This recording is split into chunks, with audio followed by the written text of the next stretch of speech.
A very good morning to you all.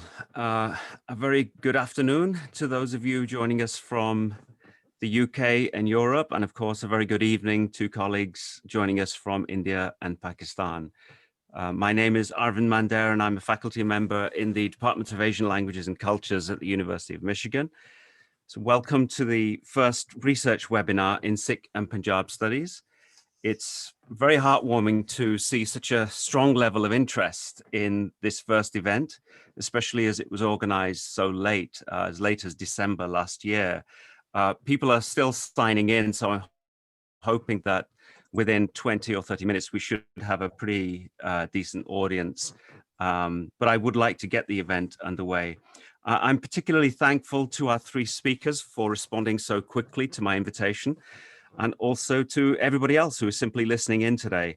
Thank you for taking precious time out of a busy weekend to join us for this first virtual event.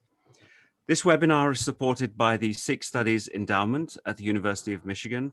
And I want to start by thanking the College of Literature, Science and Arts and the Department of Asian Languages and Cultures for the logistical and other support behind the scenes. The webinar itself is one component of a multi-pronged project that we've initiated here at Michigan, which includes the academic journal Sikh Formations, and now to complement the work of the journal, a dedicated blog, podcast, and a webinar series.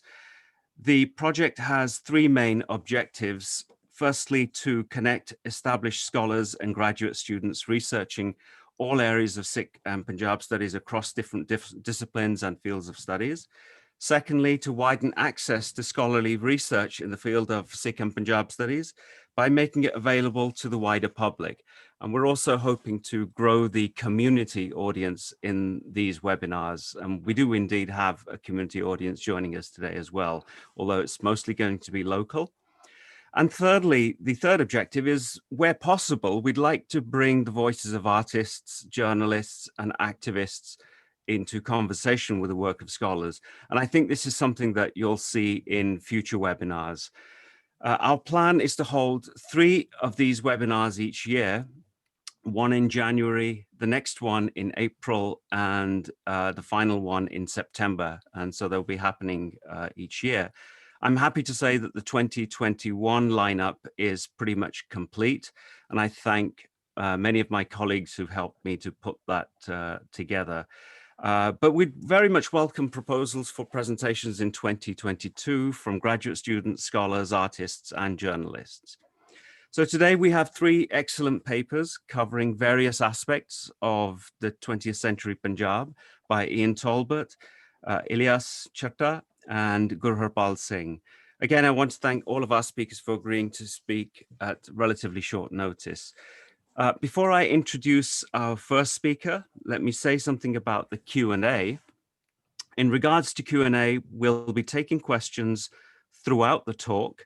So if you want to submit a question, please hit the Q&A tab at the bottom of your Zoom screen.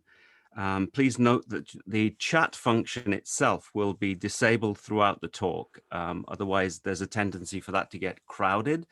And so please use the Q&A tab if you want to submit questions. The questions of other attendees won't actually appear in the tab, but we will be able to see them. That's myself and Alex. So our first speaker today is Professor Ian Talbot. Ian Talbot is a professor in history of modern South Asia at the University of Southampton. His key interests are in the fields of the history of colonial Punjab, the 1947 partition of India, and the history of Pakistan. He's published 10 monographs and 3 jointly written volumes in these areas, along with numerous books and articles. His recent publications include Punjab and the Raj, published by Manohar, A History of Modern South Asia, published by Yale, Colonial Lahore, A History of the City and Beyond, which was co-written with Tahir Kamran. He is currently an elected council member of the Royal Asiatic Society. He was previously chair of the British Association of South Asian Studies from 2011 to 2014, and a member of the British Academy South Asian panel from 2011 to 16. He's held visiting fellowships at the University of Warwick, at Balliol College, Oxford, and most recently was a visiting fellow at the South Asia Institute at Harvard. Welcome, Ian. The floor is yours. Right, thank you very much. I'm going to share the screen now, and while that is sort of working, hopefully, I'm going to sort of give you some background to why I'm giving this particular paper at this moment of time.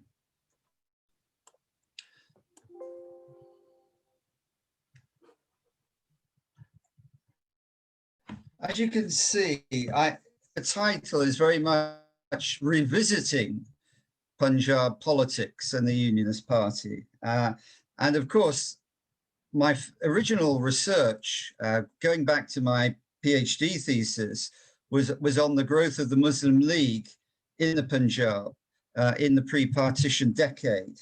And when I was writing that thesis, very little had been written about the Unionist Party, which offered an alternative vision for the future of the Punjab region. And that really started me off. And in subsequent publications, I looked at this from both a biographical dimension, which was examining the role of Kizza Tawana, the final Prime Minister of the United Punjab, and his role and his family background in Punjab.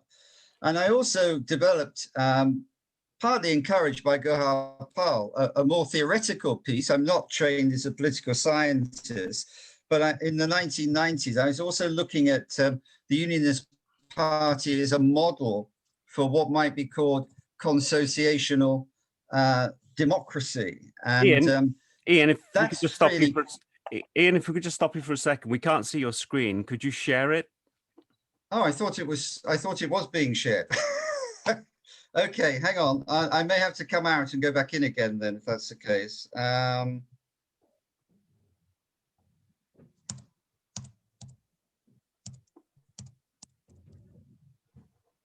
Right, I'll try again. You can see my screen now, can you? Nope. You can't? No. Right. Alex, does it need to be enabled here? It might be multiple.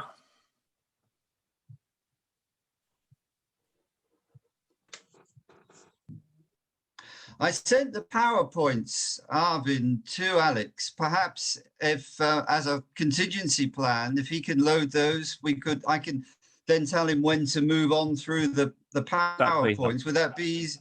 I think that's probably going to be the best way to do this. Yeah, Alex, if you get those up, that'd be really good.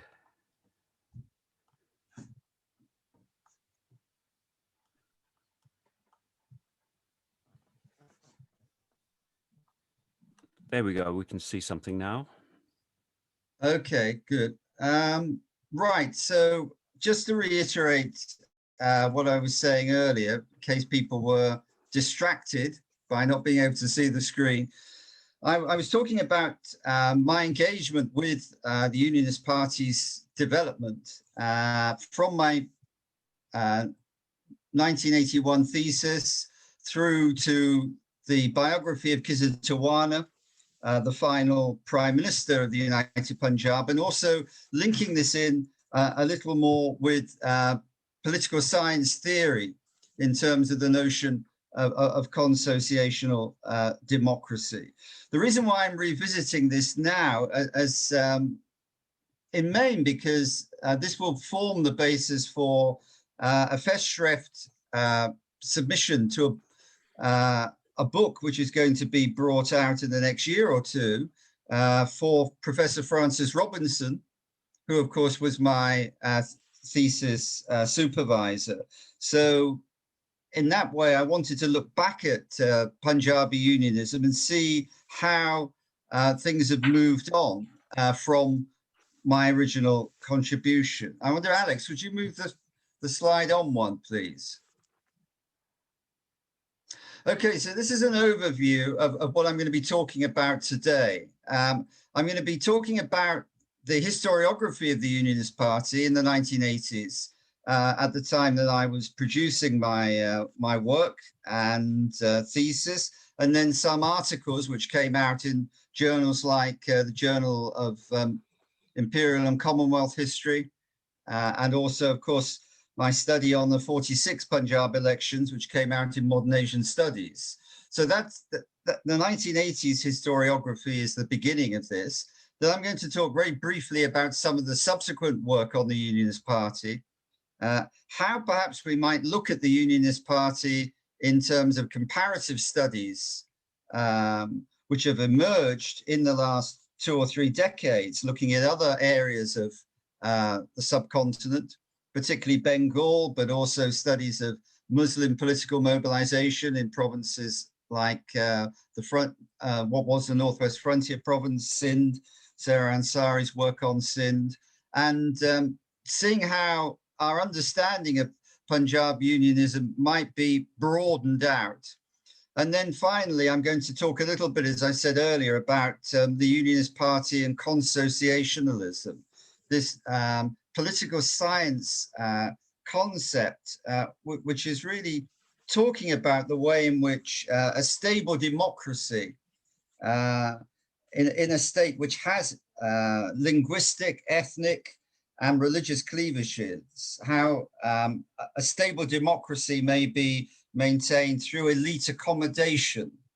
And I was looking at the ways in which perhaps the Unionist Party in the period from its foundation in 1923 down to 1946 was functioning in some ways as we would understand perhaps consociational political parties. So those are the themes really of the presentation. But I'm just going to very briefly go through the leaders of the Unionist Party in this period from 1923 to 1947, and then follow that up with a statement of what the founding objectives of the Unionist Party in 1923 were. So I wonder, Alex, could you move on to the next slide, please? Okay, these are the people who founded the Unionist Party in 1923. Mian Fazli Hussain and Chotu Ram. And immediately you will see that this is founded as a cross-community political organization. Chotu Ram representing the Jat Hindu community of areas like Rohtak, areas which are now in present-day Haryana. Chotu Ram representing those interests. Mian Fazli Hussain was representing the interest of the Muslim community of the Punjab, which of course was concentrated in the west part of the province, but was also influential in cities in eastern Punjab, modern day Indian, either Punjab or Haryana. And these two individuals were very different in background. Chotu Ram coming from a peasant proprietor background.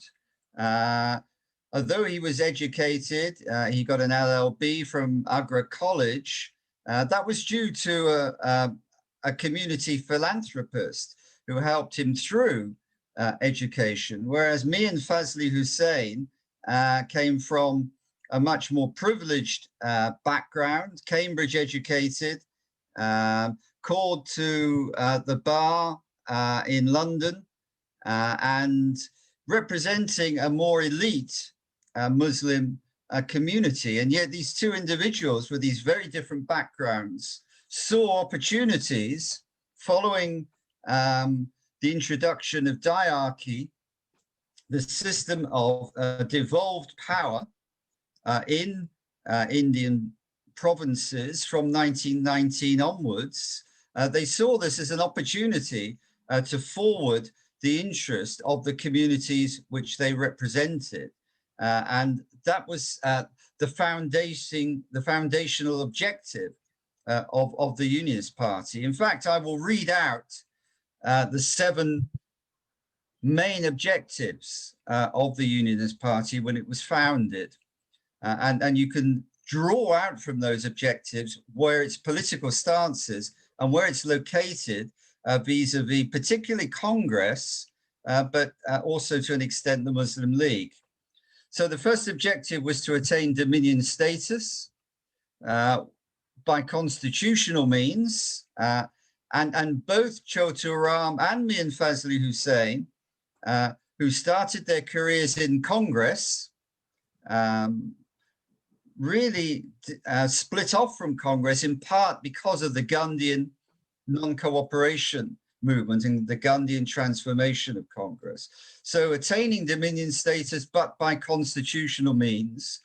Secondly, they wanted, through the working of this devolved power, to demonstrate that Indians were capable of assuming increasing responsibilities of self-government.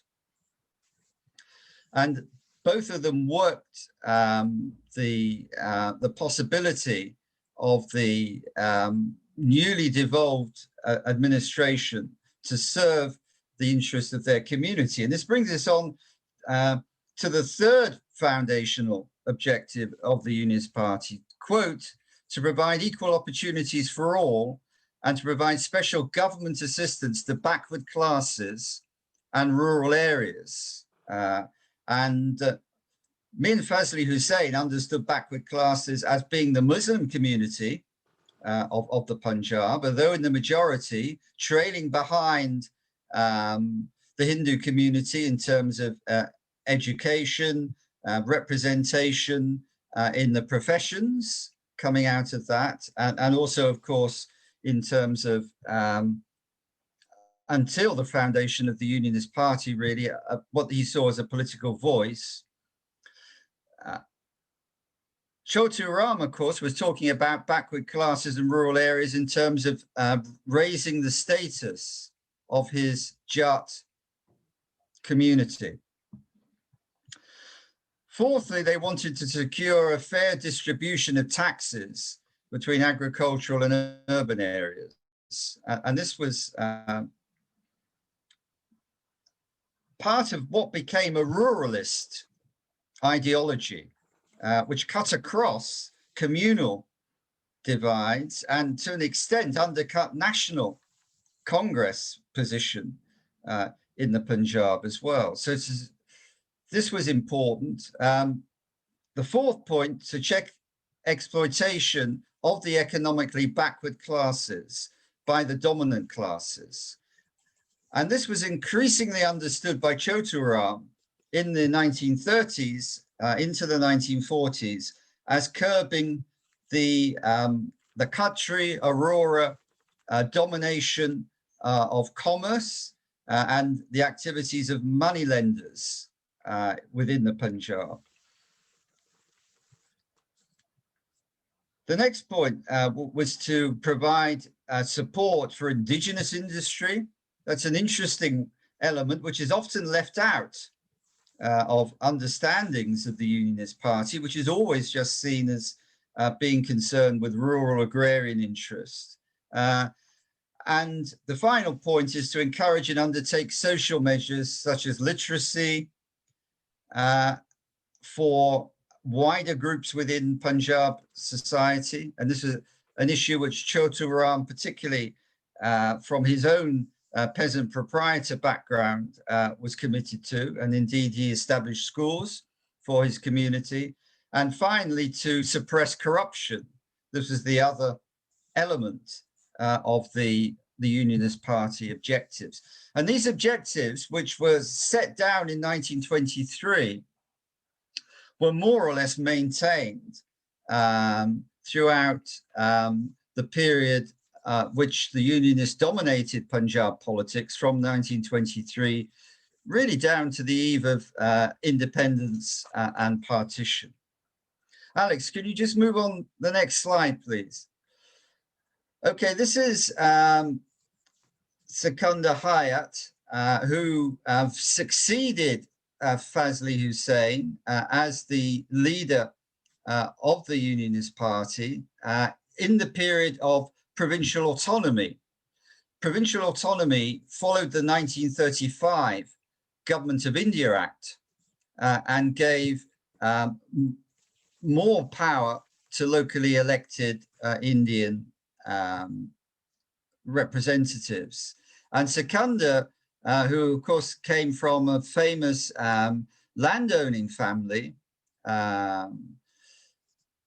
very much was a figure still who was pursuing the interests of the rural community. And this interest led him into conflict, as it indeed had done with me and Fazli Hussain, with Jinnah,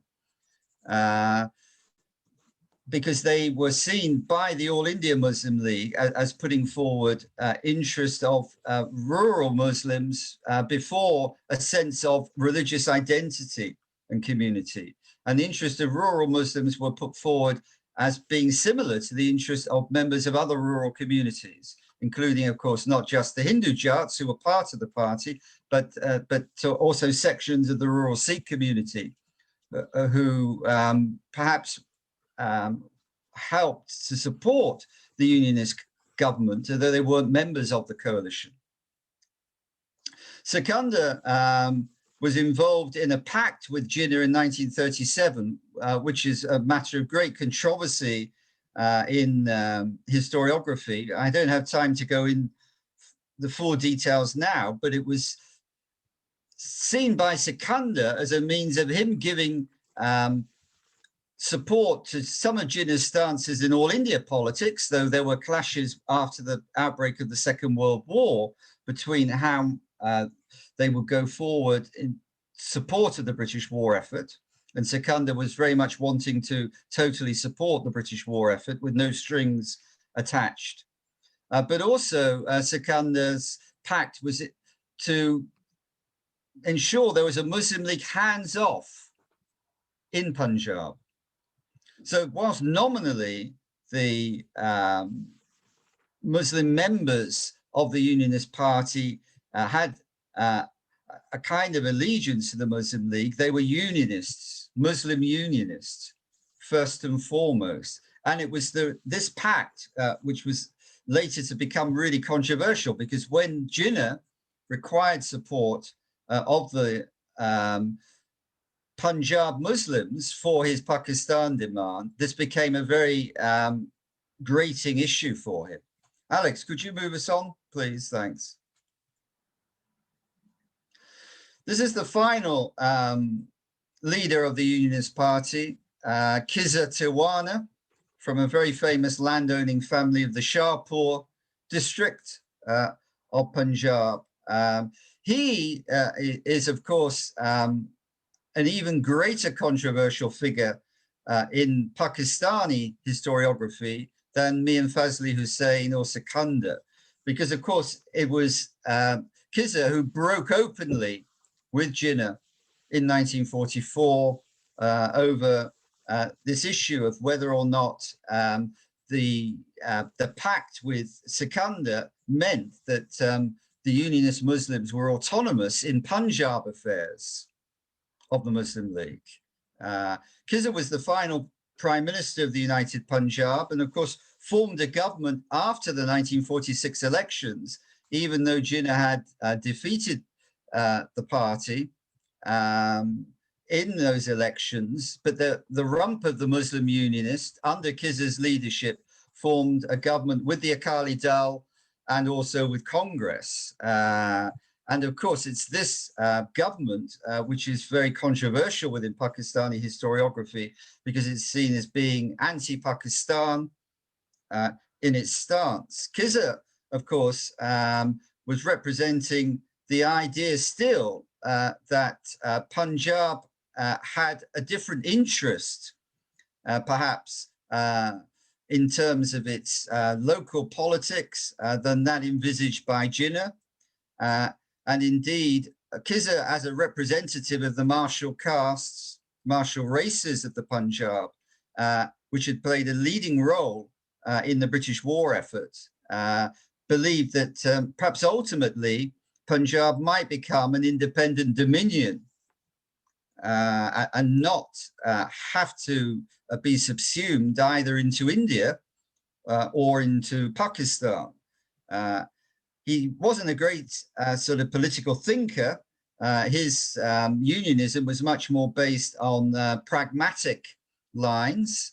In a celebrated exchange with Jinnah at the time of their breakup in 1944, Kizza made the point, and I made this in, underline this really in my biography of him, that he said, look, there are Hindu Tawanas, there are Sikh Tawanas, there are Muslim Tawanas. On that basis, how is it possible that I can support the two nation theory? Because I'm dividing myself from my own family. So that was Kizza's position in politics, but obviously it became a very controversial issue. You can see by all the medals on his chest, he's also, of course, been criticized not just by people writing from a nationalist perspective, but from a leftist perspective, because he's seen very much as a person who was utterly loyalist to the British Raj and committed. Indeed, he didn't want the British to leave India in 1947. So Kizza is the final leader. Can we move on, Alex, now to the next slide? Okay, so more briefly, the 1980s historiography and where does my work fit in that? My work on the Unionist Party was very much part of what might be called a turn to the region in the writings on particularly Muslim separatism and Muslim politics in India. Much of the earlier writings, including that by my supervisor, Francis Robinson, had been on UP Muslims, not on Muslims in those areas which will become Pakistan in 1947. So it was a regionalist approach to politics. And the themes really in the scholarship, and my work was at that time sort of going on independently of David Gilmartin's. In fact, for a while, we weren't even aware that we were working in the same area to an extent. I'm sure many people are aware of Gilmartin's work on Punjab at this period of time. But both he and myself were concerned about regional dimensions of politics and how it could be that there was perhaps an alternative vision to the Muslim League perspective of politics. So, of course, a lot of the latter stages of my thesis, and that comes out in the publications of the 1980s, was how was it the Muslim League managed to overturn the Unionist Party, which, as I say, had been ruling Punjab since 1923. What was the basis for that breakthrough?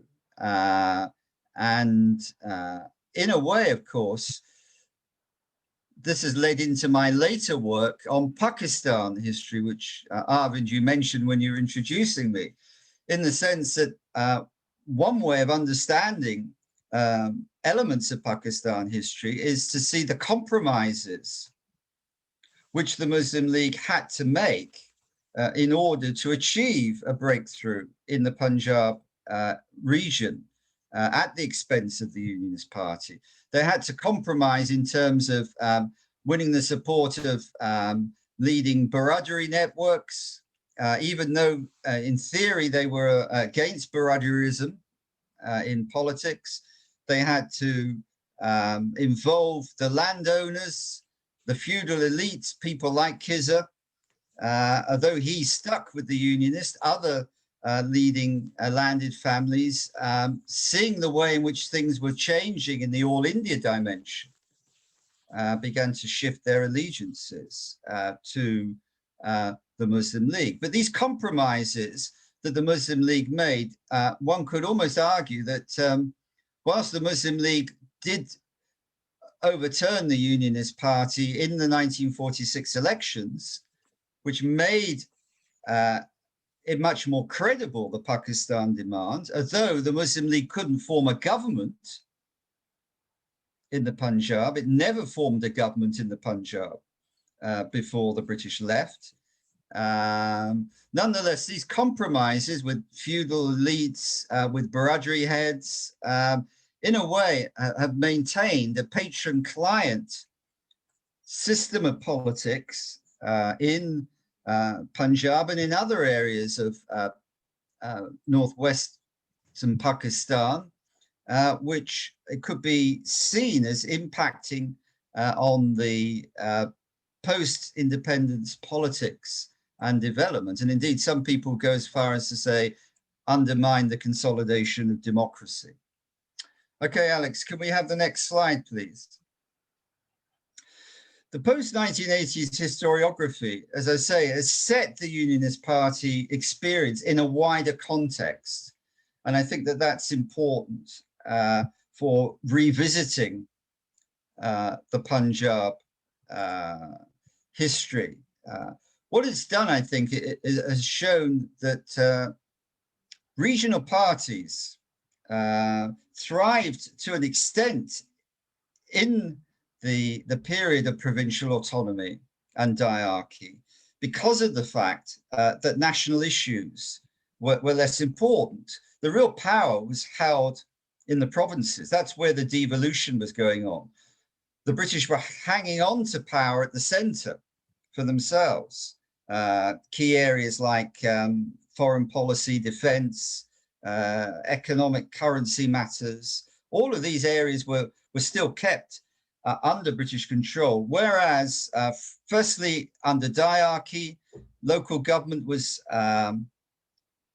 transferred down to Indian elected representatives, and then under provincial autonomy, in theory, although the governments were the backstop, all the power was there for the elected ministers. And I think that unionism was able to thrive within this context. And indeed, you could say that at various times, local Muslim politicians like Mian Fazli Hussain, for example, the founder of the Unionist Party, had more influence in national politics than Jinnah himself did. And of course, Jinnah, without a local base, for periods of time in the interwar period, was more or less marginalized. So I think that that's important to see the Unionist Party within this broader framework of a regionalization of politics by the British in this period of time. So the breakthrough, of course, comes when the tension is shifted back to national issues during the Second World War, particularly when it becomes clear that what is now at stake is, with the British signaling they will be leaving at some point quite soon, is who is going to be wielding power at the All India level.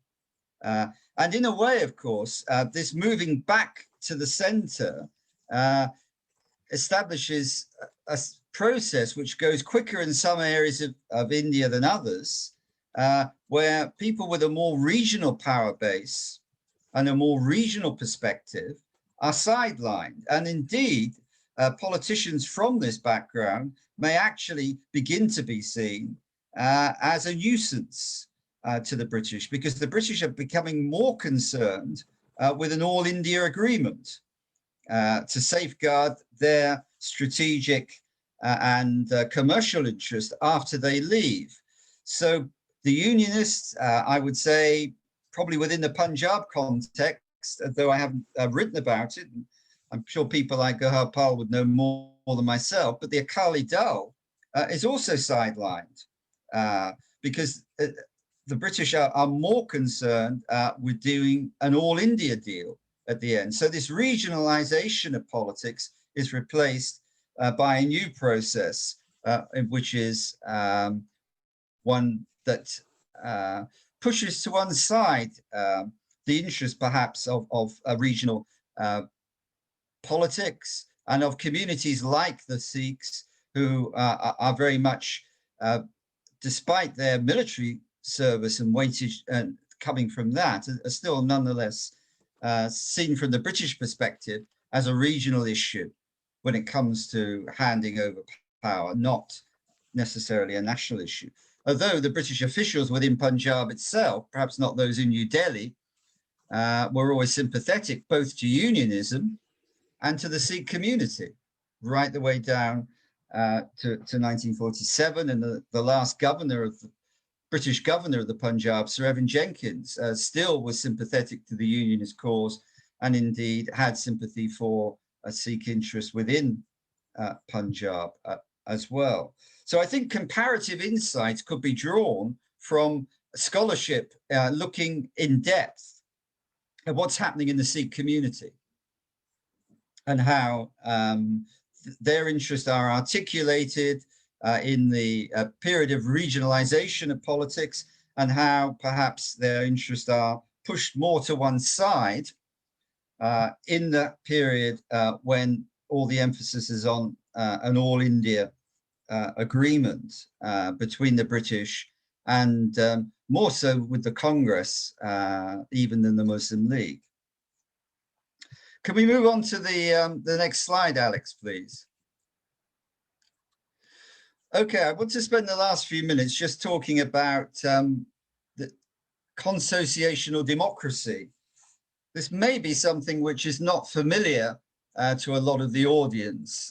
As I say, it's a political science term, really, which has been associated initially with work on Europe, but then has been expanded into wider context. As I said, this theory looks at elite accommodation as a means of maintaining some kind of stability in countries which are divided linguistically, ethnically, or along religious cleavages, or all three for that matter. And the Unionist Party could be seen, although certainly it wasn't envisaged by people like Kizza. As I've said, he isn't a political thinker in any shape or form, but nonetheless, the Unionist Party could be understood as demonstrating some aspects of what we might term a consociational system. The Unionist Party itself could be seen as a grand coalition, which is always understood as an element of consociationalism. It could be understood as a party which supports the interest of local groups and gives them autonomy. And here, I suppose, one needs to think about the celebrated pact between Baldev Singh and Sikandar in 1942, in June of that year. That could be seen as an example of consociationalism at work. It increased Sikh representation in government departments. It endorsed what might be termed segmental autonomy in giving a Jakta meat status as halal meat in terms of how it was to be treated. So the Unionist Party perhaps is feeling its way towards some of the elements of consociationalism in terms of how it operates within this pluralistic Punjab society. I'm not saying that it's a complete example of consociationalism. Indeed, some critics of Sikandar in particular, me and Fazli Hussain, said that they were actually using the Unionist Party just to perpetuate Muslim interests in Punjab. But nonetheless, there are elements, I think, of the unionism which might fit a consociational model. So why does it all fail then? Well, as I've already said,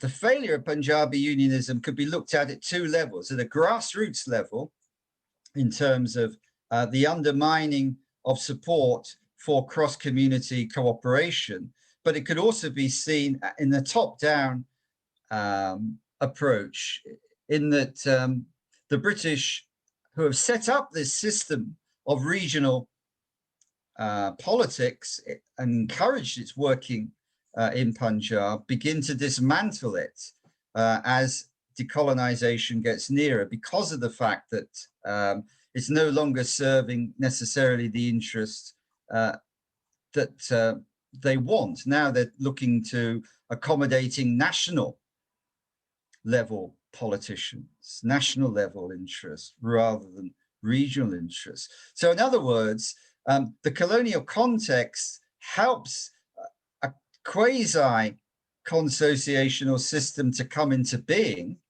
and gives it perhaps space to operate.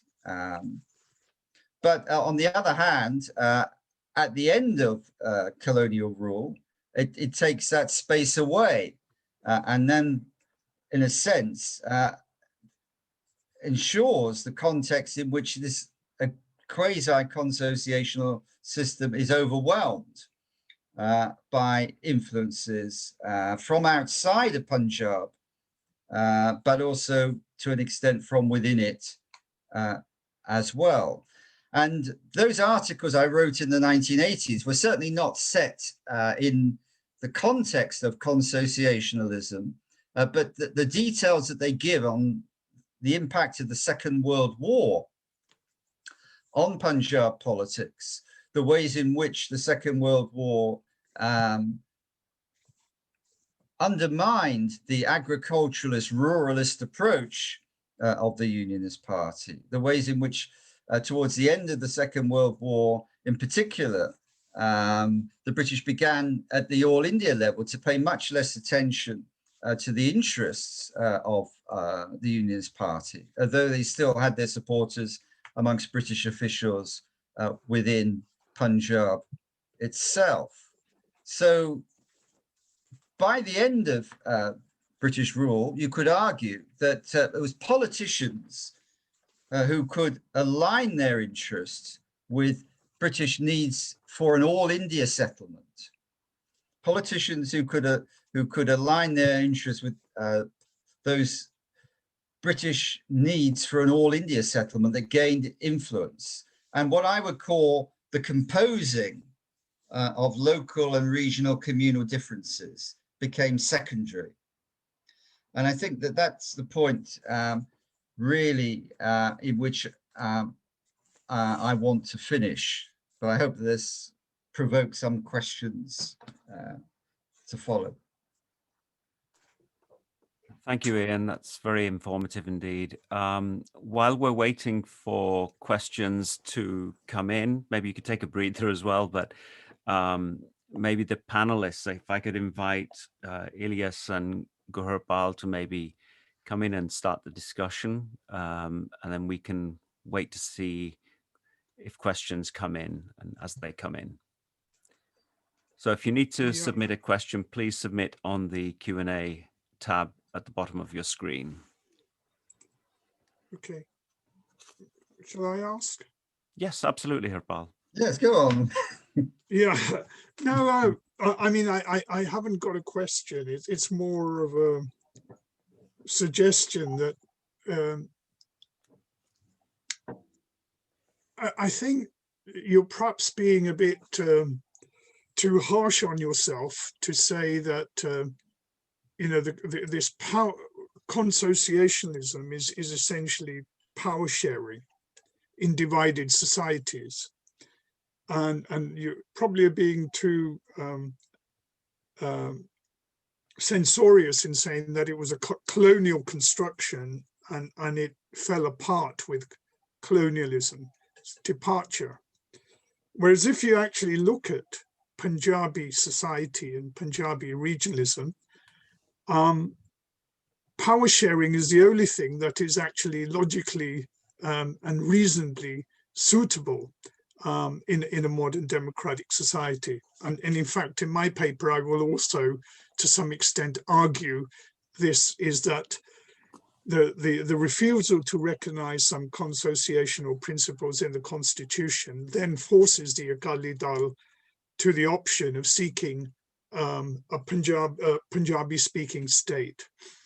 So, you know, that my point would be essentially that I think you would perhaps, and I would reinforce that with the work of the Aaron Lichtpart and others on Indian consociationism after 1947, where they say, despite the fact that you know, Congress built a highly centralized state, a multicultural state, but by sheer will of circumstance, it then had to build in consociational features into Congress's rule, albeit through informal accommodation and conventions. So, you know, it's a debate between you and I let others speak. Yeah. Okay. Thanks for that. I mean, I think that one of the, I agree with you that at one level, it's only going to work power sharing within a plural situation like Punjab. And the whole problems at the end was trying to have a political party that represented just one community. And that had never happened, you know, within the history of a modern representative politics within Punjab. Of course, there's lots of debates about whether or not the Muslim League should have been allowed to form a government after Kizza's resignation, and what that would have done, you know, for community relations within Punjab. Some writers would argue that it was governor's rule, which was the way that Jenkins chose to go, that caused some of the conflict. But I mean, there's a lot of debate either way on this, you know, and I think that the Unionist Party, within the framework of politics established by the colonial state, was the most logical way of operating. The issue, of course, I'm sorry, yeah, we have some questions coming in whenever you're ready. Sure, I can. Yeah, okay. I'll just finish one more point and I'll go to the questions. Absolutely. The issue of all of this, of course, is that we're not talking about adult franchise. We're still talking about a very restricted electorate. Yeah. Mm-hmm. You know, and how that would have impacted with a broader electorate. Right. Yes. Questions.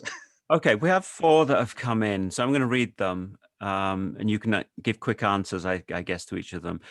The first is by Raman Singh.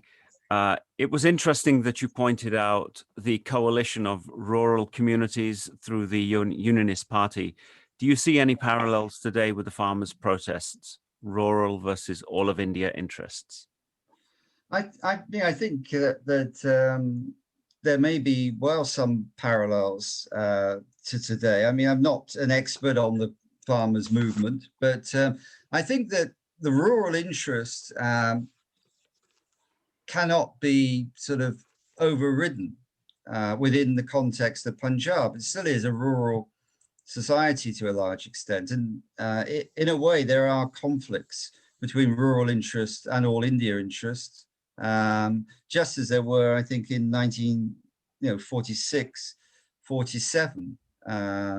But Harpal may be able to sort of add something to that. He may have a better grasp of the farmers' movement than I've got. Yeah, we can come back to that later. Yeah, okay. I'm going to go to the next question. This is from Anith Hundal, University of California, Irvine. Oh, and it keeps getting shifted every time I click on it. It's just disappeared. So the one I can see, Anith has just disappeared. Oh, how did that happen? Okay, I've got one from Shyamal here. Hi, Ian. Thank you for your great presentation. Can I please ask you, how did the former Unionist Muslims fare in the early period of Pakistan? Were they viewed on with suspicion by the rest of the country?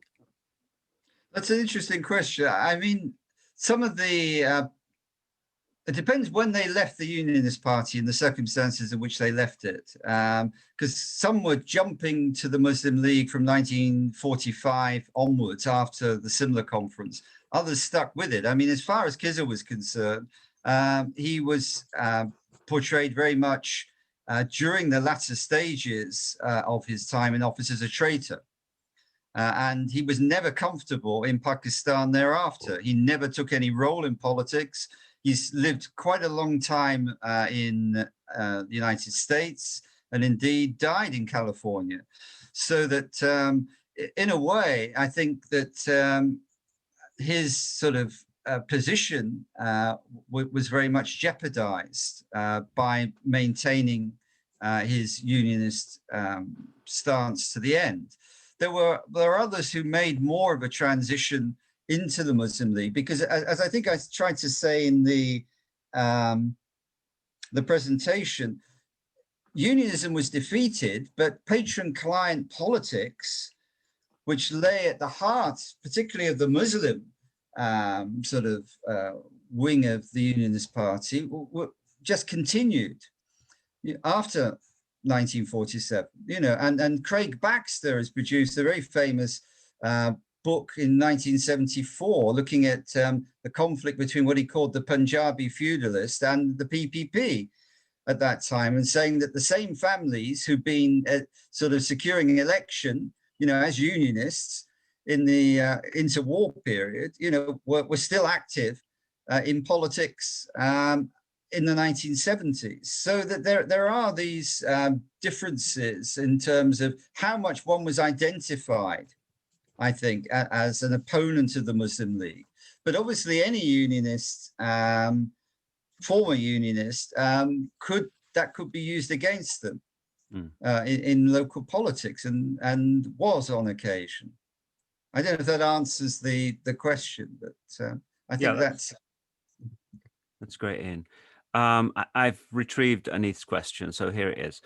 Do you have any thoughts about how this complex history of unionism relates to contemporary expressions of autonomy in divided Punjab? And as a follow-up here, do you also have ideas about how to do comparative work methodologically across divided societies in the field of history or historiography? Okay. The first part is much easier to answer than the methodological aspect of it. I think that as far as Punjab is concerned, there is a difference between the Pakistan and the Indian Punjab, in the sense that Pakistan has been able to an extent, subsume Punjabi identity. And indeed, the Punjabi Muslims are an integral element of the state. And indeed, people in other provinces have talked in the past about the so-called Punjabization of Pakistan. That doesn't mean to say that there aren't groups within Punjab who are active in, say, regional language, and are trying to maintain Punjabi language as opposed to really, as I say, the subsuming within Punjab of Punjabi for Urdu as the main language. So that there are groups who are aware of wanting to maintain a sense of Punjabiyat, but they're not necessarily in conflict with the state as such because of that, because of the fact that Punjab is so central to Pakistan in many ways. And indeed, I think that is the difference, perhaps, between the two Punjabs, that Indian Punjab may be seen as more peripheral, whereas Pakistan Punjab is central for the way in which the state operates, where power lies. The Pakistan Army, obviously based in Punjab, and is still recruiting to a large extent, from the same martial castes, that the Indian Army was recruiting from, and indeed members of these martial castes, like Sikandar, like Kizza, were key elements in terms of the Unionist Party's position and development. As far as conducting, I think, research over the two Punjabs, I mean, there has been work done in the past comparing the Punjabs in terms of economic development. I think Holly Sims did some work on this some years ago. There's also been some work, I think, looking at sort of issues, obviously, of language and the Punjabi language, and how, in the sense, this is a part of a wider Punjab cultural area. But of course, Punjab has moved on, from this Unionist period to a great extent, not just on the Pakistan side, but also on the Indian side. So in a way, I think conducting comparative studies, you're dealing with areas which once had a great deal in common, that may have grown a little bit apart from each other. And I think that could influence the way in which you might want to study it. But you could look at continuities across the two regions and try and present 1947 as not necessarily, this is what Ilyas has been doing in his recent work, not in terms of borders, as not necessarily such a complete break, as is sometimes portrayed.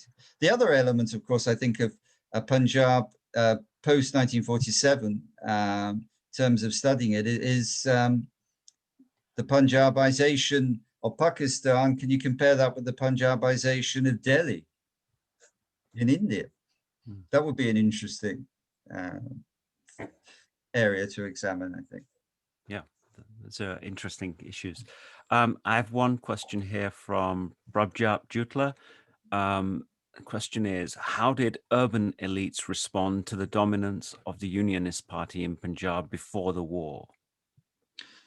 Right. I mean, the urban elites were more or less cut out of power. Some members of the urban elites, as a result of this, engaged in what we might call revolutionary activity, because they felt that they were totally marginalized. Bhagat Singh, that kind of response, because Punjab had a revolutionary tradition alongside a much more loyalist tradition of politics. The urban elites tended, of course, to support more communal political parties. There's support for, amongst the Muslim community, the lower middle class urban elites who were sort of cut out of politics to a large extent. These groups supported, parties that were communitarian, if not communal, in their outlook.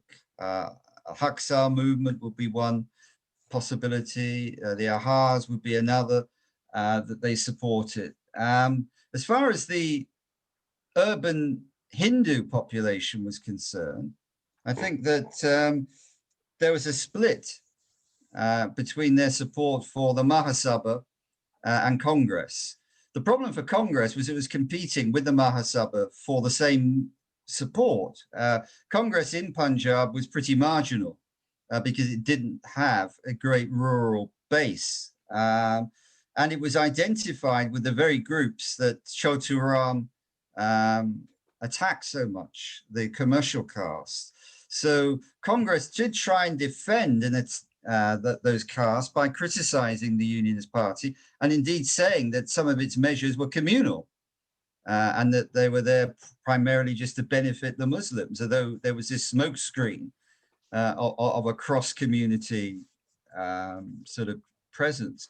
But of course, Congress is always having to look over its shoulder to the Mahasabha because that organization could be seen as better protecting and supporting urban Hindu interest than Congress itself. So there is this split, I think, in the urban Hindu community.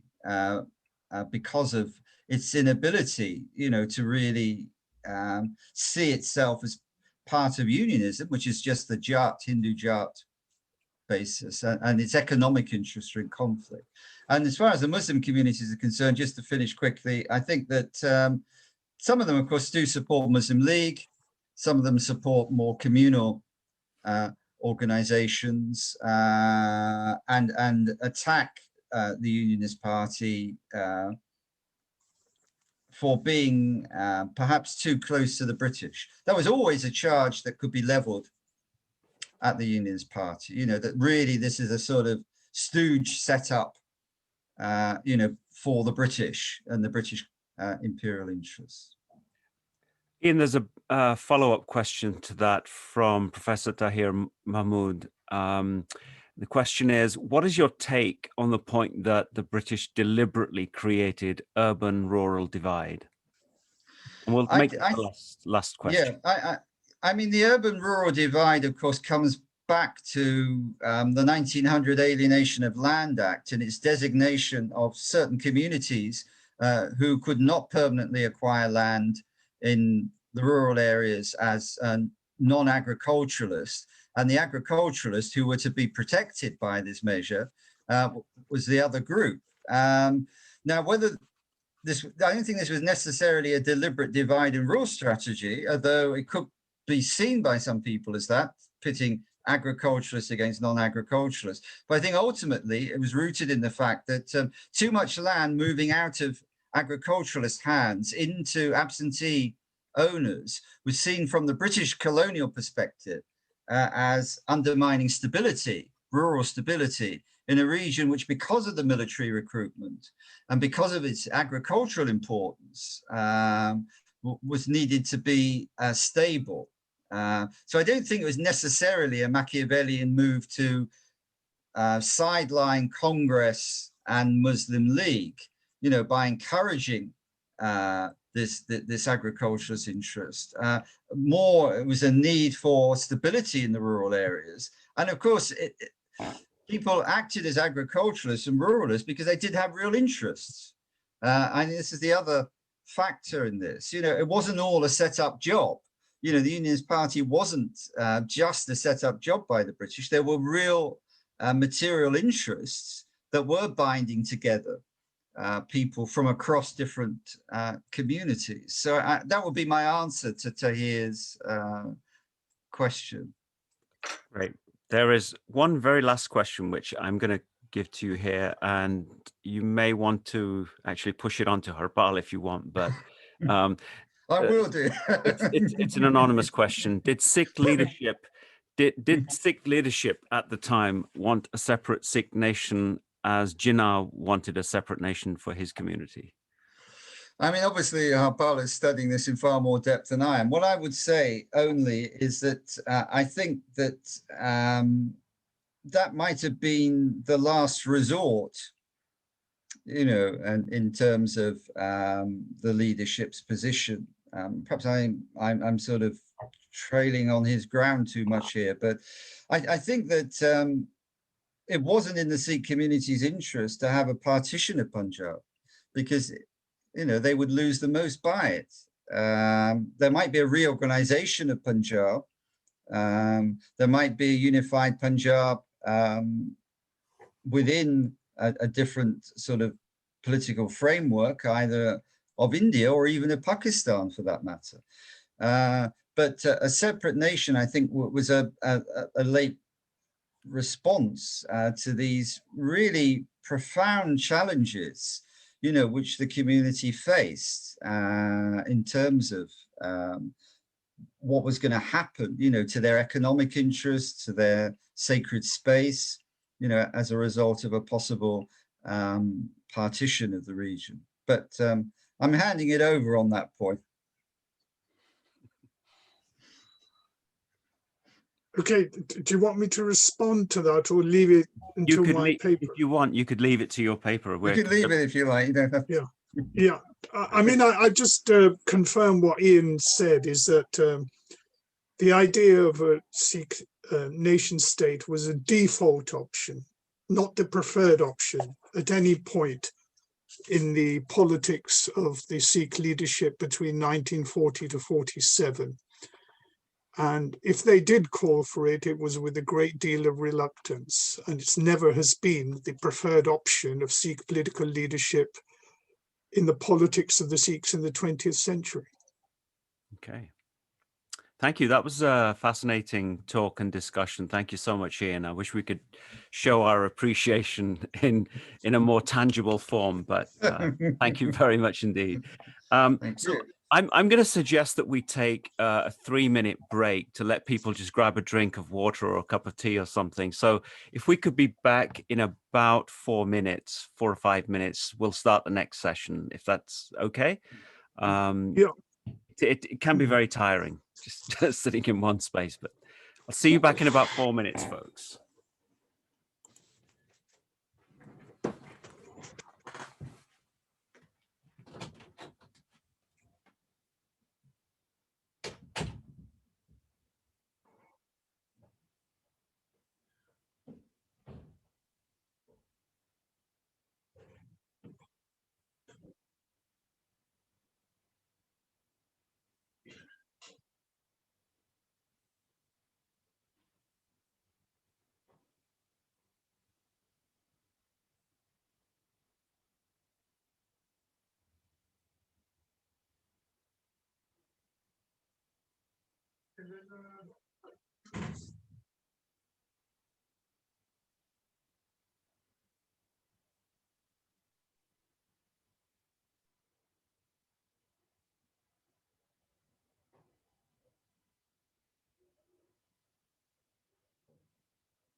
Ilyas, are we ready to go?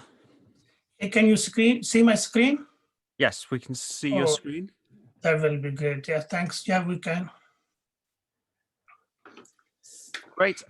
Welcome back, everybody. I'm going to introduce our second speaker, who is Dr. Ilyas Chatter, who teaches at teaches history at Lahore University of Management Sciences, or LUMS. He was earlier with the universities of Southampton, Warwick, and SOAS. Dr. Chatter is the author of the book Partition and Locality, published by Oxford University Press in 2012. And besides that, he has authored numerous articles in peer-reviewed journals and edited volumes on partition and its legacies, Pakistan people's history, as well as on medical and media history. His new book title is The Punjab Borderland, Mobility, Materiality and Militancy, 1947 to 1987 with Cambridge University Press. It's coming out in the summer of 2021.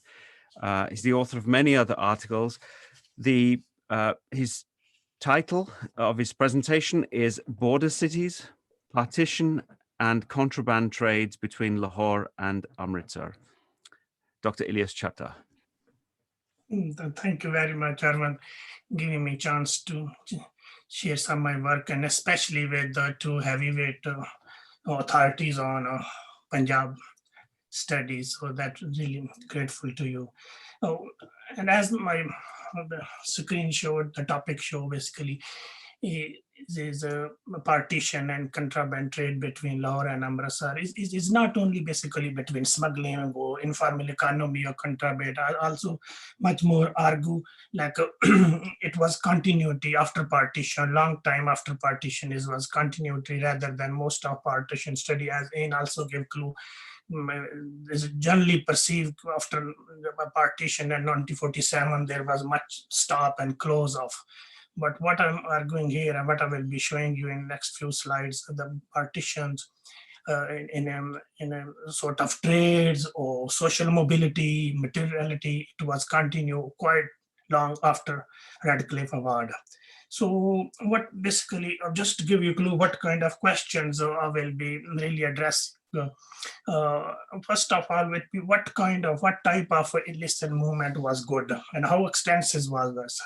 What type of different groups benefit from these trades, the informal trade, and what interactions these community hold between bazaars and urban consumers. So whether also, I think that is very important, whether this flow was just normal or minor flow, or whether they challenge state authority from the beginning.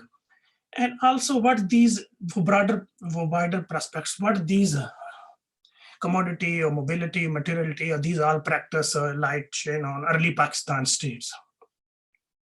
So especially for illicit mobility, there's massive work done by Juan Shandal. He's a border expert on South Asia. He's on illegal flow or smuggling and others. So, but he arguably he give like distinction between what is legitimate, what state consider legal, and what people who involve in this informal economy or smuggling, what they claim it licit. So what he basically argue as a whole is talk about that is for people who involve in this one, they don't consider it is illegal or they challenge state narrative. And as a broader process, not on barter trade, as overall informal economy, he talk about Juan Shandal talk about third space. You see that third space, that informal economy basically sanctioned and protected by wider societies.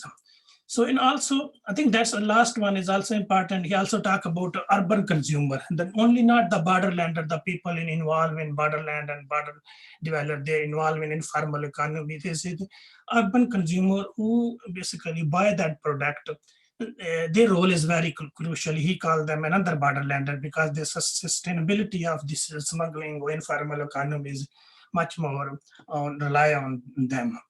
And for these formulation, a bit situate my presentation and these formulation, but he also Juan Shandal talk about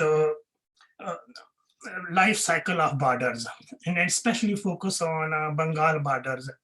And he talk about border as human beings. They are adolescent, they are infant, they're soft, and especially when you compare with Punjab border, he say from the beginning there was militarized border, hard border, but then you compare with the Bengal border, he said that was soft border because of language, both sides of Bengali identity, the massive sort of movement was carried on until recently. When you compare with Punjab, he said it was highly militarized. So I bit to challenge or question this formulation or narratives in my book, which is coming. So this talk is basically bit much on one of my chapters on this new book, as Arvind, you mentioned. So I'm challenging as a whole, basically dispel the established narrative. Punjab border was hard, militarized. What I say, it was as porous as was Bengal border, even much more porous in the comparative insight, what in use word. I do one chapter on comparatives. I say that was Punjab border more porous than Bengal because Pakistan was much more interested to control jute smuggling over there. So there was much mobility, materiality was continued until late Khalistan movement. Then was first fencing happened, then border start. So what was basically significant, I will be talking, it was mainly all refugee migrants. So they was basically massively involved in all this informal economy or social mobility, and it was a level was such that it play big part on the refugee rebellion, especially for lower classes or subalterns. And also I'll talk about the two kind of border dwellers. Mainly from my study from Kasur to Kartarpur, they say these was basically was the Sikh landlord who was left, mainly was their farmer tenants, what at time they call Pandi. So when they left, in few years, land was allocated to the migrants, mainly Meo community, and they took a new labor. That was new sort of job, really, though. So for livelihood, for them was basically smuggling. And most importantly, the smuggling, they need a network, and they activate their relations with their farmer landlord who was settled some from Firozpur to Amritsar district. So for the activate, they stay overnight, come, so all the pre-partition linkage they use. And I also argue this smuggling informal economy play a part in development of Lahore's marketplaces and bazaar. So first I show you this picture. What I'm arguing really for border, until Khalistan movement, basically for Punjab border, there was no border. There was only Burji. There was like a Burji, and that Burji was until 90s. And this Burji was one away from about 100 meters. In some it was 500 meters. So one Burji you can't see other Burji. So that was till 87 was basically first start fencing 87. So till that was basically kind of borders. So that's like a porosity. So why was there was no border or there was a porous? So there was many reasons. Really. There was just to highlight as a few. This was from the beginning, this the interpretation of Red Cloth Award when they was on the ground. As I mentioned, Pakistan was priority for East Bengal border from smuggling. There was many anti-smuggling, operation closed, or even martial law they put on that border area, but there was not much movement on Punjab border. And there was also no experience. They mentioned we have no border making experience. So there's also like many, I think Lucy Chester, other reason was water reason, zigzag boundaries. One was most important reason was also pastoralist system that exists because they share land. That was share land, which was no occupied that land. So this one cattle community shared this massive block of land. So there was also problem how to divide them. And there was another wild border that was from Bela area, jungle and others. So that was also one of reasons. So especially from Mandair area to Salamanki area, that was really 100 miles border. They couldn't start it because of these like environmental issues. That's only start during Khalistan movement. On one side, when India started really big projects, set on fire all these jungle and Bela, and they burn. In some newspaper called probably the largest forestation of South Asian history, because mainly for this area, just like I show you, from Noise Kartarpur here, in this one, they massively like a deforestation of burning of border, and also from here, Firozpur or Fazilka, they start. So as a whole, border was basically, it continued till 90s. So one of the most important factor was which delay the border was this fluctuating border, river inside of the border. And Ravi and many of the other 5 border was changed massively their course. In 1 decade, nearly more than 22 villages or 80,000 area, which look like a district, one on Indian side, another because of this flood. So there's all meeting happened between all like a foreign office level or commissioner level or land revenue level. There was all talk that unlike Bengal border, Punjab demarcation is very difficult to put pillar or burji is very hard and there is no skill. So, and eventually what they ended up, the first agreement happened in 1955, and they say, okay, we leave these river end side because we have no skill, there's many, so let's start with the land boundary border. So that's first agreement happened in 1951.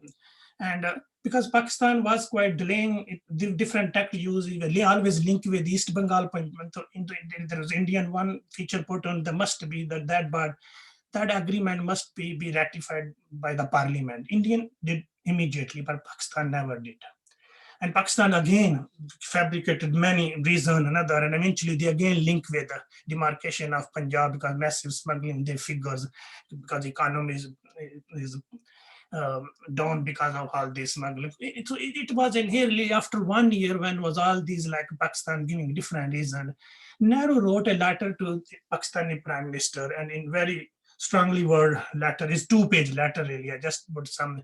And he say India's confidence are badly shaken by Pakistan is a non-ratification of the agreement. And I can't really for time consume, but here is really still asking, let's fix the date. It's nearly more than, it's nearly 1 decade now, but they still couldn't fix that date to demarcations. So he's asking, that's very important, let's fix the date to demarcations. And Pakistan still was doing the money problem at the issue, but then involved Commonwealth, especially what they have no skills. So then Commonwealth involved, then they hire companies, I think some Commonwealth pay fund and some Pakistani India share. So then Canadian company came, and then London survey company came, they did a aerial survey, and then border bit start on one side. Eventually it started when military came in Pakistan. So again, first agreement happened because civil government was a bit scared to give Indians some village and other. So first time in 1916, they were start exchanging the village, which villages was creating problem for the zigzags. So before 1960 war, about nearly 5,000 boundary was like a burji, they fixed it. But as war happened, this burji was destroyed. They were just 30 probably foot high, and there was no border talk in next 1 decade. So there was no fencing, there was no border talk, no demarcations. So what happened? What India did in 1987, they start on one side demarcation because they say maybe Pakistani question for radicalization. So they leave 500 meters away from one side and they start. And Pakistan always come over and destroy this fencing. Is happen again and again. And therefore now maybe many people, I think is also Sarah Gandhi work on this, all this area, nearly 1,000 peasants come in early morning Pakistan, 6 o'clock, cross the gate, and they do their cultivation, and 6 o'clock they go back because these are 500 meters. Is probably the figure is 70,000 peasant was affected by this one. So I just like a wrap up because it was putting too much. Just give you all. When was this demarcation? Burji was happened. It was basically until 1950 there was just 150, they say they demarcated. And before war, 1960 war, this just set up Burji, there was no border talk, then was done. So it's only start in 87, first 22 kilometer western, before there was no border, there was no clue. So in these, still it was continued 2009. But now, for presently, if you see the fencing is different, is many technology involved. They say you can see on space floodlighting, but it was not until 90s. So in this all period, massive level of mobility, motility, and smuggling happened. I gave you really. And also there was not much really border deployment. I don't know the Indian side of data, but here was, because there was only 2 crossing. One was on Wagah, one was on Gurharpal Singh and Firozpur, and one was on Wagah. So in Wagah, that was basically what I confirmed. That was the maximum deployment was few police, and mainly was basically these porter and police, and they facilitate many other things. So here is also give you like what evolution of border management regime came. Until 60 war, there was only police was on both sides. So only ranger came in after 61. And then I think all these regime came after then Khalistan movement up on, even CIB took Wagah, Atari border, and they was doing all custom things. So everything they took over from 87. Before was very thin and scattered sort of a regime was there. So in this time, in this period, massive level of what I really come across, massive level of illegal movement, mobility, was on both sides of the border was happening. That's come from, I use a lot FIR, police register FIR, the people who was being intercepted from Kasur to Kartarpur, Narowal. There is different police thanes called border police thane. I got the FIR, and that these FIR show people was crossing border who was arrested. They say 1 out of 10,000 was arrested. So it was so these are what was they coming. That's basically non-borderlander who was not living on the border. They coming for family and other. Oh, that's very important really to show you that was borderlander who live on the border. There was no border for them. Look, they were just going for to see his friend, and the giving he was coming with wedding, and Sadiq went to watch movie in Amritsar because he was thinking there is no movie in that Lahore, and then from Amritsar he found that movie is in Delhi, so from there he went to Delhi, and after 3 weeks was he's coming back, and Nakabandi something, he was probably one of out of 10,000 he was arrested. So there was many other reasons like cattle estray, people coming from Data Sahab, local market shopping. So they were such kind of, they was arrested. So they're giving me like in Fazilka market was many people was go there for shopping for their cattle things. So there was for its sum as a whole, there's 1,000 FIR collected as a whole. There was sort of, especially borderlander, there was that kind of borderlander what is basically generally portrayed in existing study. So I just basically a bit, because it's a bit controversial, so give you data which I use for this one. Basically, as I mentioned, is FIR from Berthana, and also police incident report from Ranger record, and also police surveillance report, and also excise report, custom, and all sorts of things. But what is more important, really, I never used in my PhD, I didn't know that existed. That was Punjabi border ballad, folk song. I figured out when I was doing literature review, it is exist in Ireland or Mexico and Africa, but I didn't know it was just, I was thinking 70-year-old border couldn't be. But there was like a cattle community and others, so they were singing, or there's joke and others. So I just, because it's so fascinating, so I just put in you one for you can read English, but I can just go for Punjabi side. They glorify smuggling or cross border. There's a prospect. Itho nikle nange pair, utho parte motor te. Mera mai ratan da lada log smuggler akhde. O peredara border tap jangde. So because it's smuggling, or they bring like prosperity, so because they're gold smuggling and others. So I collected many, so I put in one really chapter for challenging the like official narrative.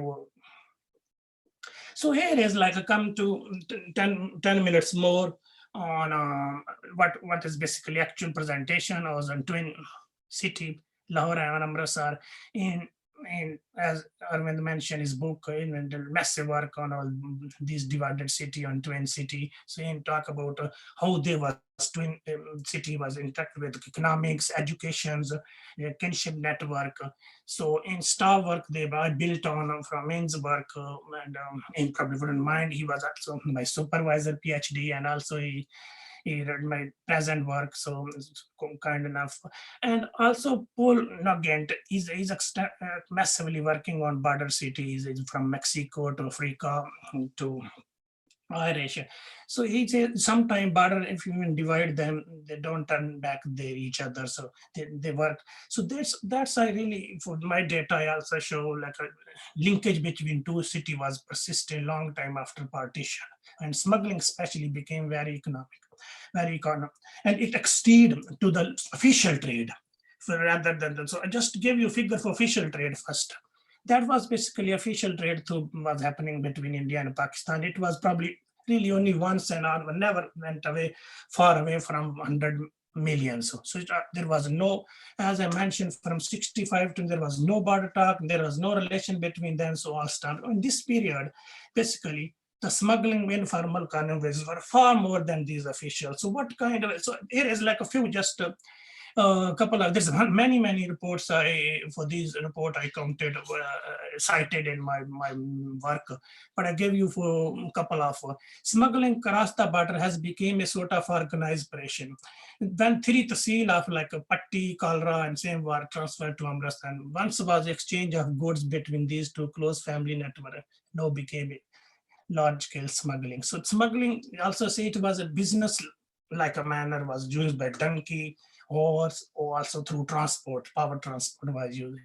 So what kind of smuggling was going on? What kind of materiality was? I show you, it was everything. It was happening before, from gold to gun, for alcohol to silk, to tea.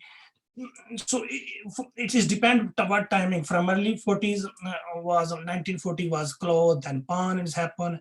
Then later on is a jewelry, even cattle, radio, even many car was imported from Lahore to Amritsar because car was cheaper, and even manuscript, films. So every kind of, from consumer good to house appliances everywhere. So why was basically there's a fluctuation, different variable differentiation you can see in contraband prices. Gold price, it was basically mid 50s, more was gold was smuggling than cloth or pawn. So because all was coming from Dubai to Karachi, and then it was figures, fascinating. So then is like a drug was always cheaper in Pakistan, probably double price in India, and also whiskey that mainly coming through Firozpur or Kasur area, and also cloth, and something was 60% became costly in 49, and then in Amritsar, and also pawn was. So I just give you last just two slide on cloth and pawn, what was basically, why was happening after partition. Cloth was stopped from Amritsar, and clothes price was basically became international tariff, and prices went, and it was, some newspaper was calling it a famine, and 60% costed in before partition. And Pakistani government responds with the cloth ration card, provided them only used to buy certain clothes, not more. And also smuggling, Pakistani land custom, also whatever they collected from smuggler and other, they up for sale on Mar Road, because Bagasi's clothes are available for the to finish this famine. So also, I think what I'm arguing is the smuggler, the informal economy jump in, and they such a massive level they did smuggling on clothes because it was such a profitable, and smuggling brought the price cloth low. And look, only just 6 crore smuggling was only just in 1 year, and there was like a 22 different gang of smuggling was involved. So there is a figure, another how many was. And Pakistani government also, because of this smuggling was going on, it was also Pakistani government in 50s also start second-hand clothes from UK, US, and other. And also further for pawn smuggling is also important because it was linked with the migrants communities. And Massel mentioned in his book, another more than 60% was in Lahore, and Karachi was probably 70%. So the pawn was always come from, even before partition, was basically Assam or Tamil Nadu. So as this stopped, before Pakistan started, our relation was good, but then it stopped. It's all come through smuggling network. So, and it's pawn smuggling because linked with the migrants, and as Gurharpal in his book Partition also mentioned, because it was migrant, was much related to the nationalism or religion, national or conservative. So also linked with anti-oriented discourse, like Indian pawn, and we should be a homemade pawn, like a consumer sort of patriotism start. So then Pakistan start, okay, we will start Bengali pawn from PIA through, and that was not only expensive, migrants, because from Delhi and other area, they didn't like it. They were thinking it's throat and other issue, and even also expensive. And what I'm going to show is basically some big market from near Anarkali is developed in after partition is called Pan Gully because it's exclusively rooted in. So also moral outrage for these as consumer patriotism happen in some politicians, especially religious leaders. They went to Wagah, they put like a morcha or camp over there. They said we need to stop this Indian goods. And there was sort of in 1950s, a bit moral outrage for Indian goods are coming. So some of them was comparing who was established trader and comparing with evil traders, all goods coming before they was saying, okay, it was coming from Quetta, Swat, and it's fine, but no, it's coming massively from India. So we need to stop. There was a protest in 50s in Lahore. So all these are really market. These markets, Lahore's market mainly developed in 50s. It was, some of them was there, but mainly developed through all these informal or smuggling economy. And there was specialization in different. One was in cloth, pawn gully, and one in drug was available only for Yucky Gate that was massively going in India. Consumer good was in Shalmi, railway market, India Bazaar. So is currency and some, so all market, some work exists, but all developed through informal economy in 50s. So, and also it was not only really in Lahore. I haven't done research on Amritsar, only newspaper I consulted, but the existing work showed there was some display and smuggling good was in Amritsar's Chor Bazaar, and also Delhi's many newspaper mentioned for Lahore goods are in Delhi's Bazaar.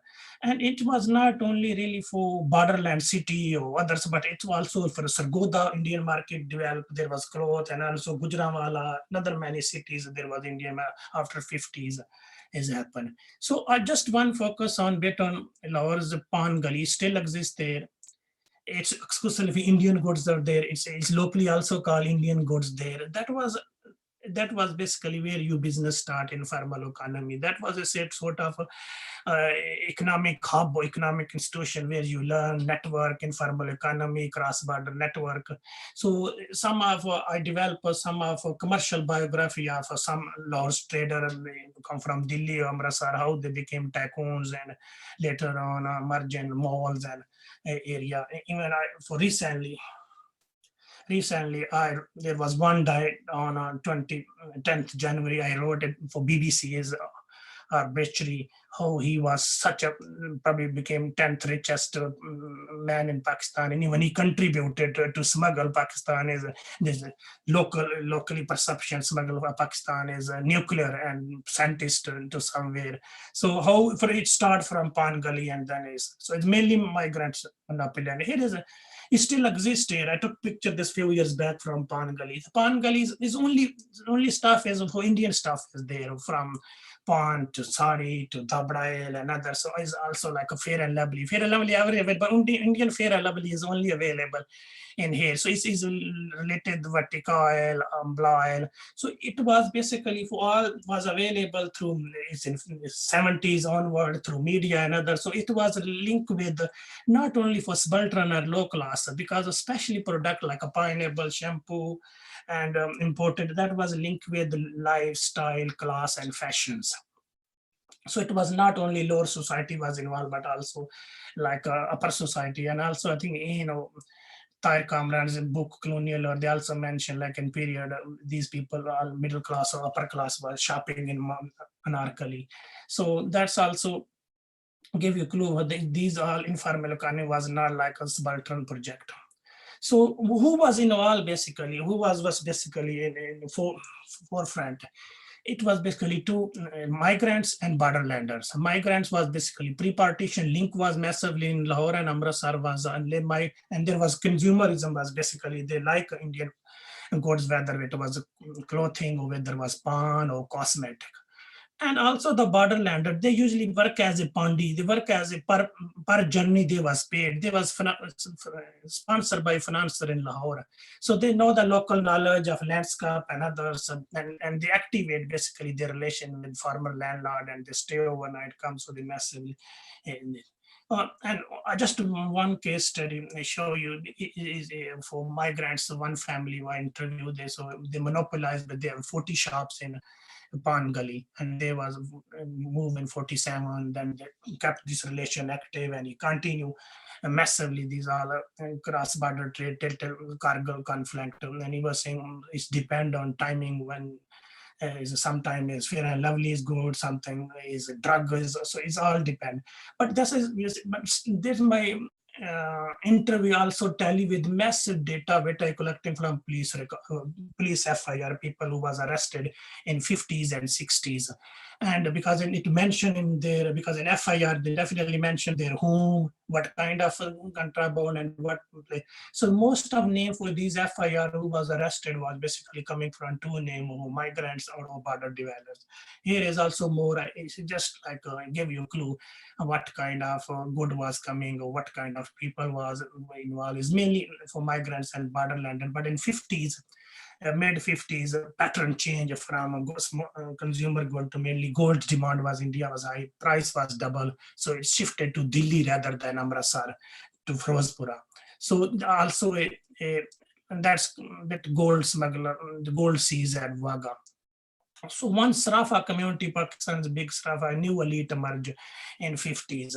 And just to give you figure is amazing. Like when was for 10,000 tola of gold daily found its way to India through Punjab border. That's Bank, Reserve Bank of India. Say.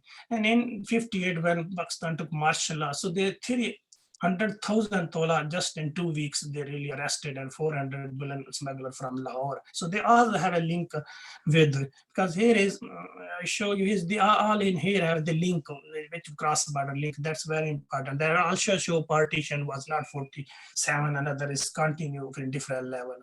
So, and also not really was individually involved. Basically, like some of Lahore's leading firms, and Mall and Plaza, they was involved. I mentioned few of them who was massively on the cross-border goods and Indian product from silk to paper and other.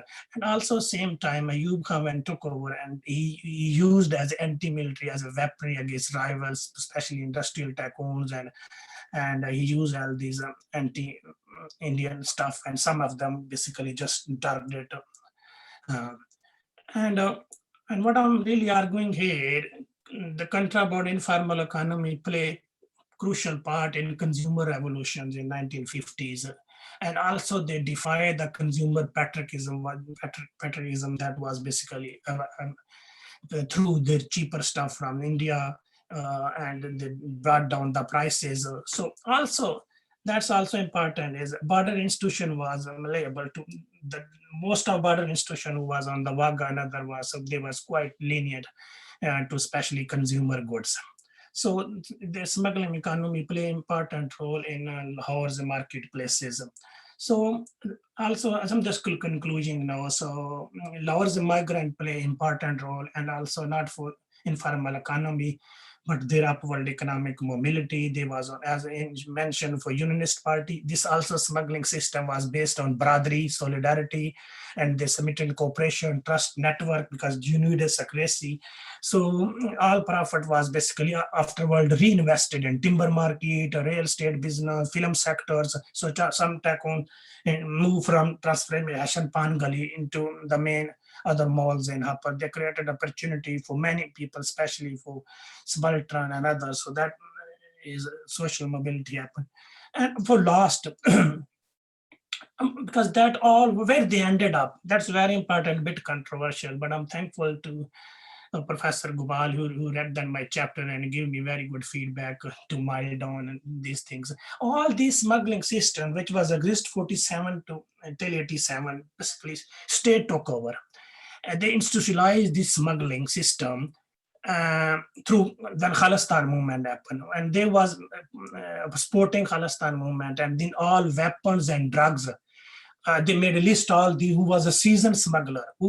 There was a list of who was more relation across the border, who has a more relation with their former Sikh landlord. So they established an institutionalized smuggling system, and they pay to them per phera, like per journey.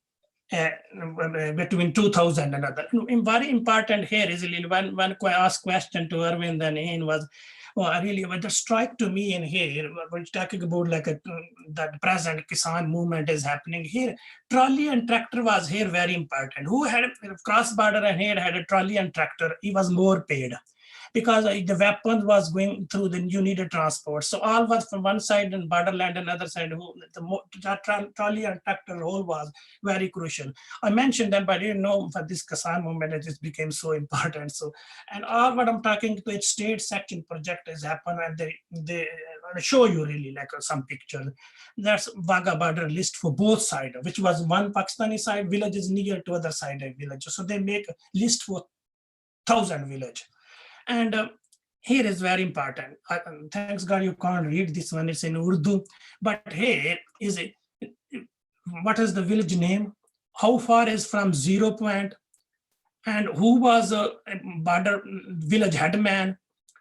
And how was his relation with before partition? What was his father before? So how pre-partition link and others was all they made a list for, especially for some, they call it borderland people.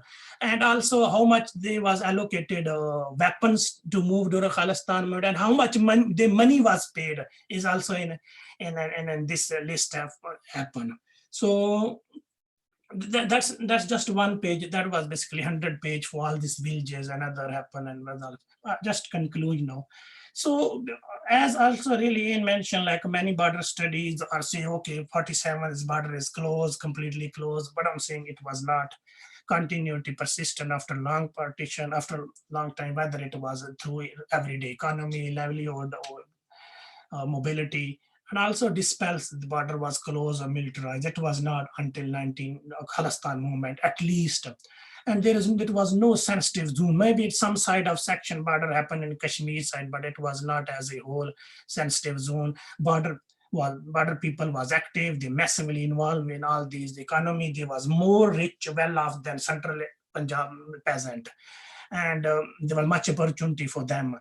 And also it's informal economy play crucial role in early refugee rebellion in Punjab, especially in Lahore. And also upward social mobility happened with border developers, and they have a local knowledge and link with landlord. And these new border elite emerged as really like it was based on migrants and border dwellers. And they was basically, they created their massive empires that they need to protect this empire. So they always ready for is called criminal entrepreneurs. So they also played a part for undemocratic things in Pakistan. So in most of time they are a bit pro-authoritarianism. And also growth of Lahore's marketplaces and urban regeneration was massive role on this informal economy. And finally, as I mentioned, institutionalized smuggling system in 1950s and all these smuggling became a part of a state project. And finally, and it was basically in 1957 onward, in 1987 onward, basically that all these border securitization happened through Khalistan movement, and consumer prices was go up. Let's say gold was up 100% and drugs was probably 1000% up as this fencing started. So when we talk about borderlanders, and I work really for their many weeks or month, and they don't talk about 47, okay, they created border 47. There was not, the much more was basically was saying about, oh, no, fence started. Before fence, they say there was no border. So after 87, they start, and old good is gone. It's not like before. That's very important. And as I mentioned, really, I much glorify, I need to mention again, because all of these were interview and also their border folklore and other, they mention all how it after Khalistan movement, despite the fact it created opportunity, but also at the end of the day, also a good day was gone. Here is some, again, border ballots. So that's not on 47. They said in the 80s when the Khalistan movements, 90s mall fencing up and how it's a dream over. Lag gaya mausam khaban wale aaye din azaban wale.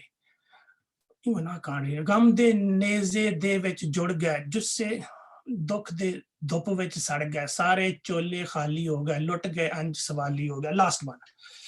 That's also फुल्लां दे रंग पीले हो गए जुस्से साडे नीले हो गए.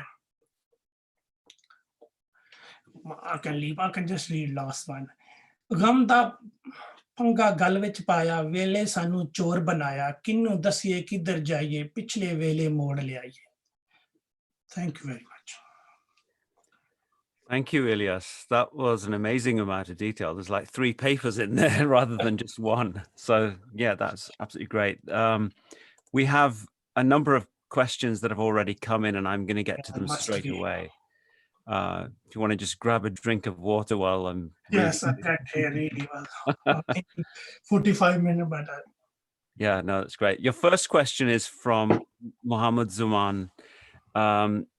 Were there movement of essential commodities, for example, medicines? We know that there is movement of pharmaceuticals and drugs between Syria and Lebanon, where refugees are part of the informal economy because there is a demand for it. Was there a similar movement of life-saving commodities? Well, I think this question really asked me some before, but I don't know for life saving, but definitely know there was many sort of medicine or drugs for health reason was coming from India on a large scale. There was particular group that was involved in all these medical things, because it was not like it was not mostly for these all informal economy. It was not everybody was doing everything. There was different group. One was doing dealing with alcohol group. There was and one was basically gold one, because they have a linkage all coming from Dubai to Karachi to another. So there was other for people smuggling from Jalandhar to Firozpura and are coming through Karachi and then come for Birmingham. So there was also same sort of, some people was dealing with medical, and especially there was some sort of really liquid was coming from Bombay side, and they when they captured, they said it's very expensive. They used for medical. So I don't know for what he mentioned about for other reason, but I don't know that part. Okay, thank you. I'll move on to the next one by Yunus Samad. People cross to and fro across the border. What connectivity do communities have on each side of the border, allowing people to go back and forward? Can you explain how agency worked on the ground and how it has changed over time? It's basically is all was before till Khalistan movement. It was all let's say privately run operation, was smuggling operation was going on. And there was a three kind of, you can divide them really for non-border landers. So let's say people who was new in the border landers, not Punjabi and other, they was coming from Kolkata to UP and others. So they pay to local peoples. Some people, like there was also another code kind of smuggling. There's a party, it was 20 rupees from 50s, and then it go for 87, it was basically 3,000. So that was for another. So most of time for agency was, let's see, when the people go for Punjab borderland and across the border, they will stay overnight with their farmer sort of landlord and other, because they need dark to cross the borders and evening time especially. So there was, and especially come for Pakistani side of border, which is basically there was 3-4 area that was called big Havelis. That was many hundred was sometimes staying in, especially there is one called area called Jallo Mode, is very near to Vaga. So there was some people there, special Havelis. So there was because for larger stuff you need a warehouse. So can't just go another, you need a warehouse. So, and there was also one thing very important which I really noticed. As anybody was arrested, let's see, the few people was arrested in Amritsar, which is called Pandi arrested, and one people was just running to give him the message, and immediately within few hours message came in, Jallo Mode, your 6 people is arrested by Amritsar, so we needed some money to protect them. So it was highly organized way. Was there many other people was doing, but there was also different layers hierarchy was working on. And for last thing, Yunus, thank you for asking this one, especially in the 1980s, that was also all took over by state really. So state provide them behind the scene, from weapons to drugs and other, they provided them area where the Sikh youth is coming to need to provide them food. So the outsourcer, somebody is outsources the food, somebody for training. So it's very complicated, it's not in one layer. I have 2 questions connected from Tahir Muhammad. The first one is, FIR reports are politically motivated. What methodology have you used to check the authenticity of the evidence? Tahir, thank you. It is really, I use them for, already, and use them for my PhD work, especially for partition related violence. So basically that was highly motivated for Sikh. Whenever was a Sikh was arrested, they was called it badmash.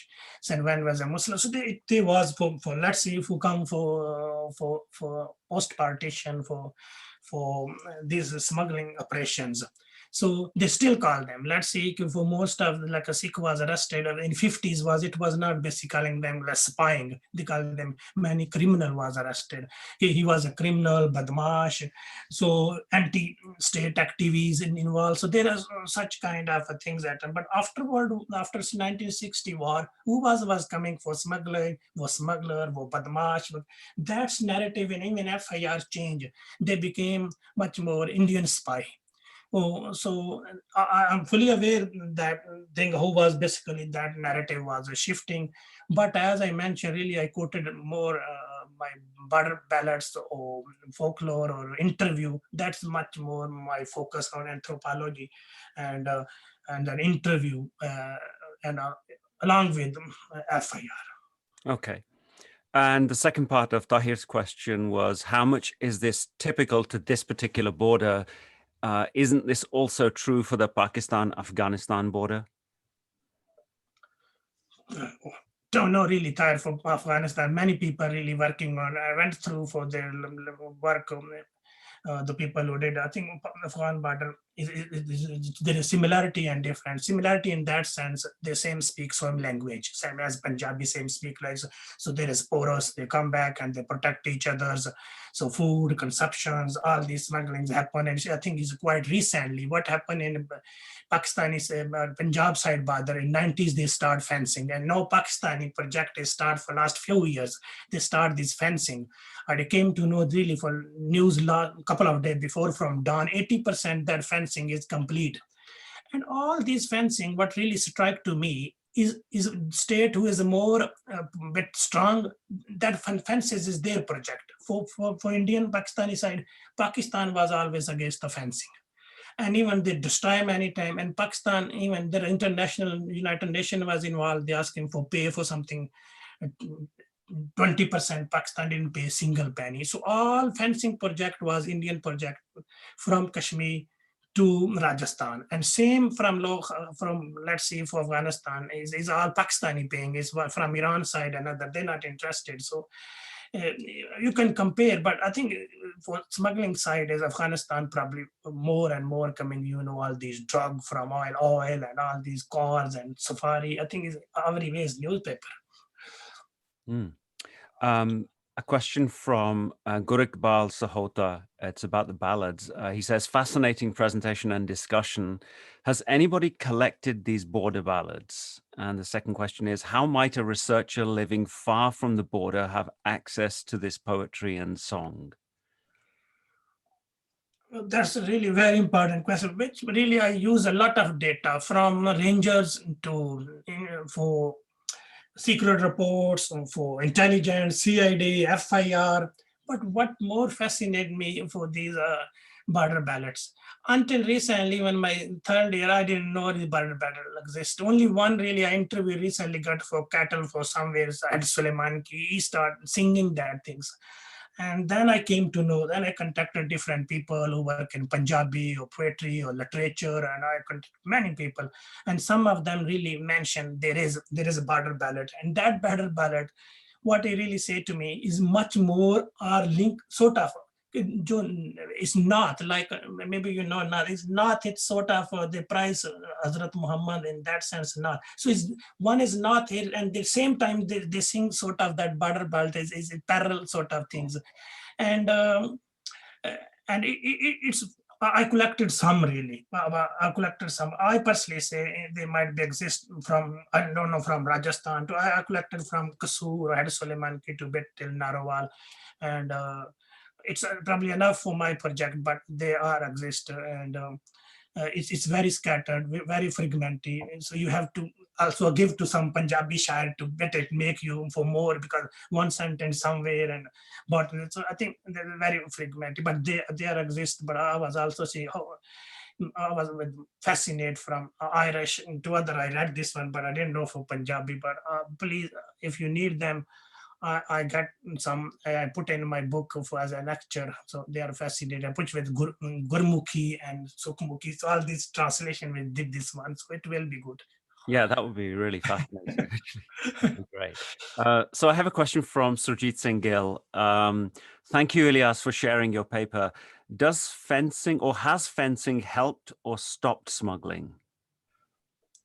So, many people really ask me. I feel when first fencing start was Indian Parliament passed bill in '87 for 22-mile fencing. We need to build Lahore and Amritsar again. They start with Lahore and Amritsar because that's the connection. That's the border ladder. That's the landlord.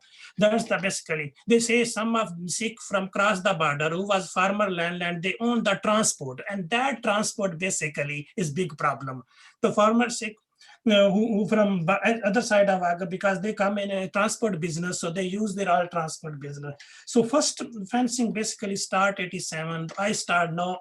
That's my project here. That's no hard sort of phase start now. One thing. And let's see, you can say whether it stop or not. I don't think so. It stop because what I interview and the people much more talk about present. And there is no massively smuggling going on through drones. All Punjabi on both sides get more drone than state on the drones. And one drone is 50,000 rupees available, and they put in drug and cross the disposable drone, and that drugs is probably in crores.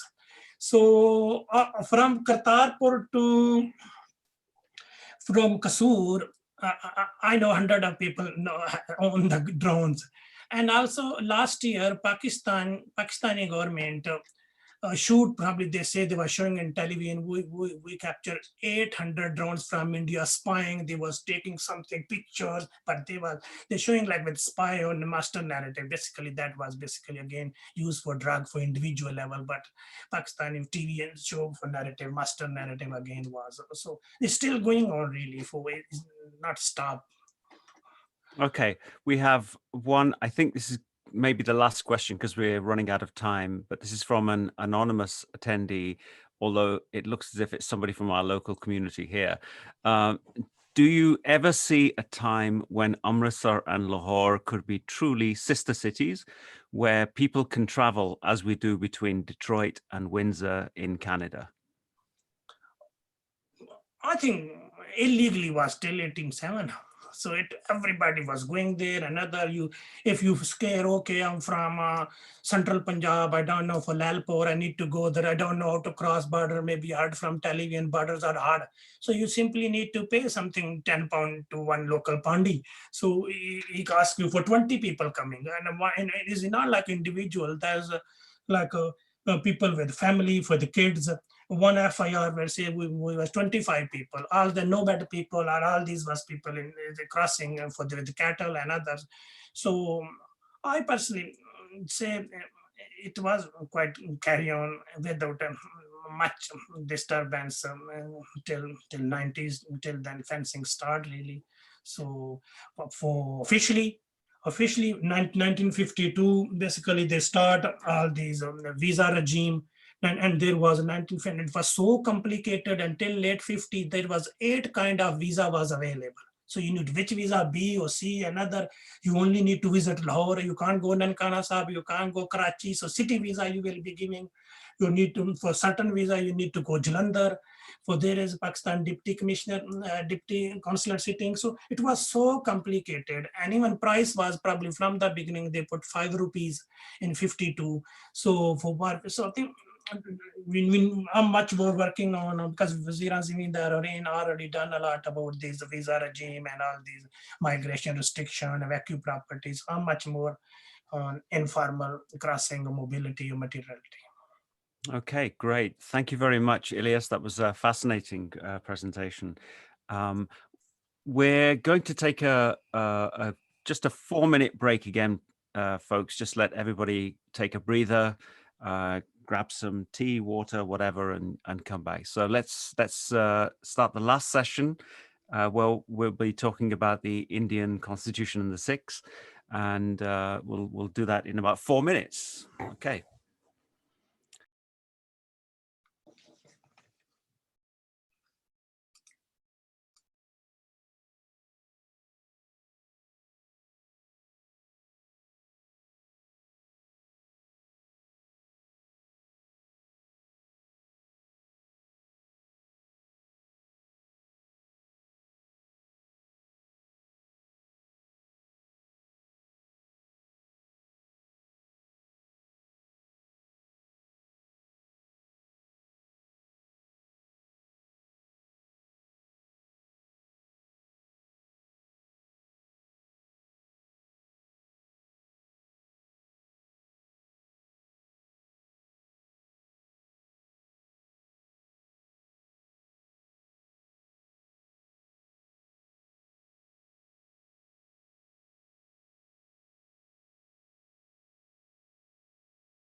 Gurharpal, if you could come on screen, we'll start in another minute or so. Yeah, it says the host has stopped the video. Alex, any ideas? Yeah, I should be on now. Okay. Stop Yeah. it. I stop it. Okay. Great. Thanks, Ilyas. Okay, I think we should start our last session for today. Welcome back, everybody. Our third speaker is Professor Gurharpal Singh, who is an emeritus professor at the University of London School of Oriental and African Studies. He was the Dean of the Faculty of Arts and Humanities at SOAS from 2011 to 2017. He's a political scientist who completed his undergraduate and postgraduate degrees at the London School of Economics. Previously, he was the Deputy Director of the Religions and Development Research Unit research program and held the Nadir Dinshaw Chair in the School of Philosophy, Theology and Religion at the University of Birmingham. He has also been the C.R. Parekh Chair in Indian Politics at the University of Hull. Professor Singh was a member of the RAE 2014 and 2008 sub-panel for Asian Studies.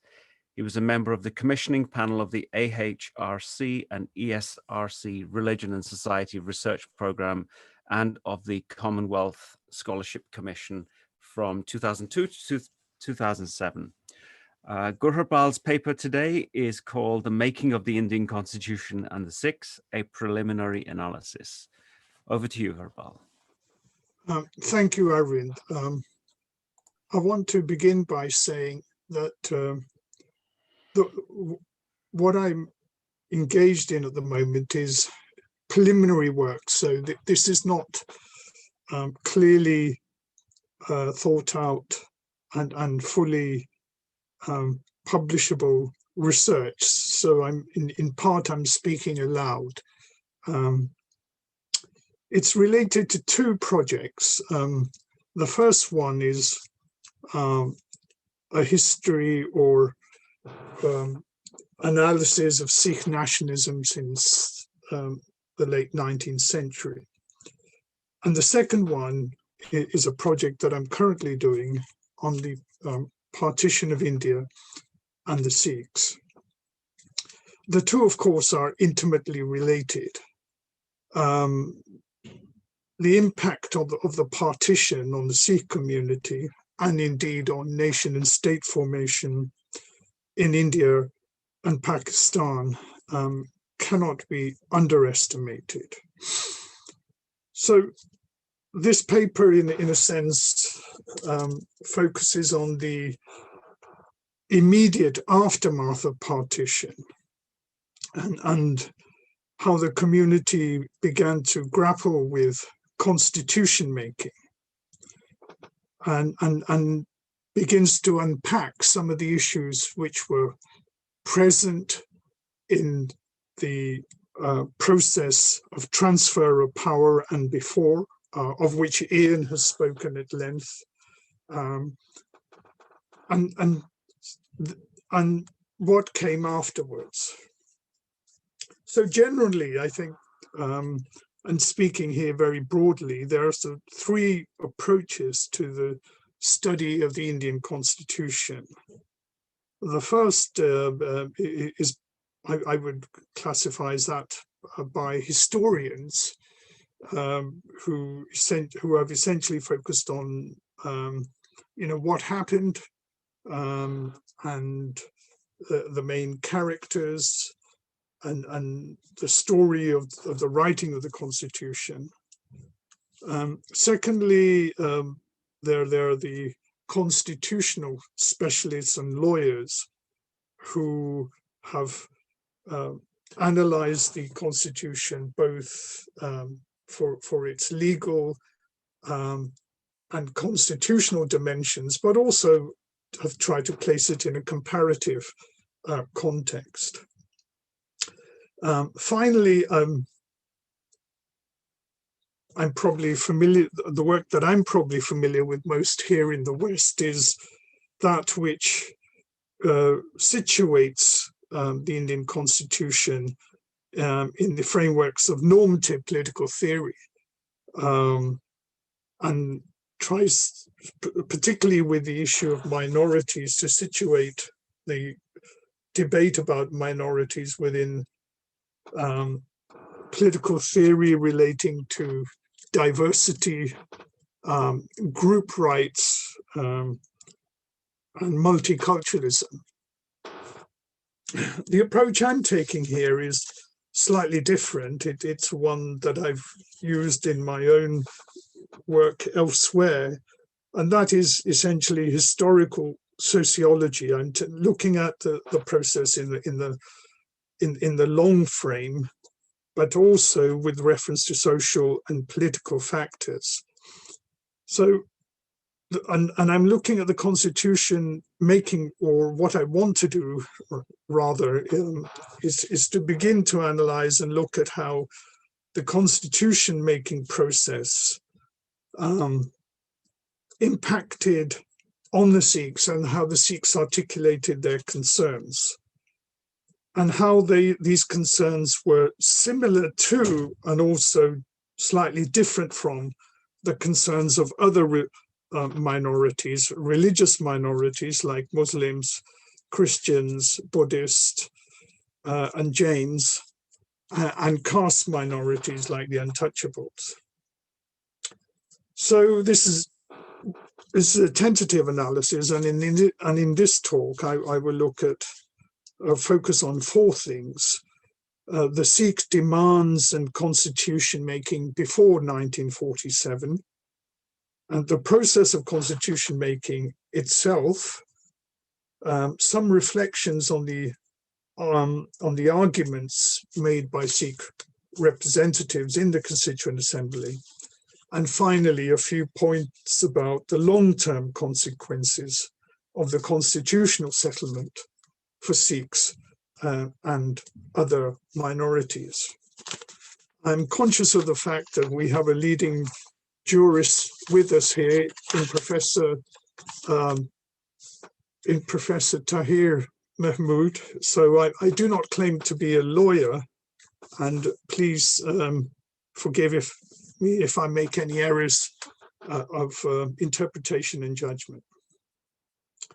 So turning to the first point about Sikh demands and constitution making before 1947, Ian has eloquently laid out the framework up to 1947 and how Punjab was governed. I think all I would add is that it's wrong and mistaken just to focus on constitution making in India to the years 1946 to 49, when the Constituent Assembly sat. In fact, the whole process from the 1920s to 1947, the debates between Congress and the Muslim League and of the minorities and the debates with the British, I would argue are debates about constitution making. The process of colonial democratization, which began in earnest in the early 20s, raised issues about the post-colonial constitution. And in it, the Muslim League, and in that process, the Muslim League and the Indian National Congress laid out their ideal solutions over time, that is. And that these solutions proved unamenable to compromise, then created the space for the colonial state to impose its own favored method of democratization, most famously in the Government of India Act of 1935. And the Government of India Act actually is quite interesting, because 2/3 of the act is then reproduced in the Constitution of India in 1950. So there's a lot of borrowing of that act in the process of constitution making. So what were the Sikh dilemmas in this period, and what were the Sikh demands? Alex, can you show the slide, and if I may put up the first? Yeah. Okay. Sorry, the next slide, please. Okay. The best way to get a grasp of the issues facing the Sikh community before 1947 is a map. And I've had this map constructed recently for a book I'm publishing. And it gives the distribution of the Sikh population in Punjab, and also in the Punjab or in the Sikh princely states of Punjab, or in the Punjab princely states, including Malaya, Kotla, of course. And it's important to look at the distribution of the Sikh population. And one thing is clear, that in the province of Punjab, there was no single district in which the Sikhs were a majority. The nearest thing they came to that was in Ludhiana, where they were 41.6% of the population. Even in the Sikh princely states, they were no more than a quarter of the population. There were strong Sikh settlements in Lailpur, in western Punjab, in the districts of Lailpur, Shekhupura, Montgomery, and Lahore. The areas of where the canal colony settlements had been established. But there was no clear demarcation that was possible in terms of majority and minority districts. In fact, the line, the Radcliffe line, which the boundary line that was eventually drawn between majority, contiguous majority Muslim and non-Muslim districts, divided the Sikh community equally between West and Eastern Punjab. So this territorial distribution of the community clearly made any kind of solution of a territorial separate homeland for Sikhs difficult, if not impossible. So we can stop the this PowerPoint. Alex? Okay, sorry, can we go back to the screen where we don't, can we go back to my presentation? Yeah, I'll come back. So the simple fact of how Sikhs were distributed in pre-1947 Punjab geographically as the smallest of the religious minorities, 13.2% of the population, and equally divided between East and West Punjab, made them uniquely problematic as far as the British were concerned. For the Sikhs, however, this issue was addressed in a number of ways, or at least in terms of the Sikh leadership's dilemmas. The key demands of the Sikhs before 1947, and I've summarized a lot of debates here, so those of you who know the debates then don't need to necessarily pull me up, but there were essentially four. One was to maintain the territorial integrity of the community in any agreement on transfer of power. That the borders should not necessarily be drawn along the line of majority and non-majority Muslim and Hindu Muslim districts. and this, of course, was would prove critical as the debates around the Boundary Commission proved. The second point was to maintain the political influence of the community. In a united Punjab, the Sikhs were, in a sense, the balancing community between the Muslim vote or the Muslim representation and the Congress representation. And that power sharing model worked reasonably well, again, as Ian's highlighted in the Unionist, in outline of the work on the Unionist party. The third key element of Sikh demand was to maintain proportionality in state employment or employment to government services, and the quotas of the Sikhs for recruitment into the Indian Army, that level of support would continue in any future settlement.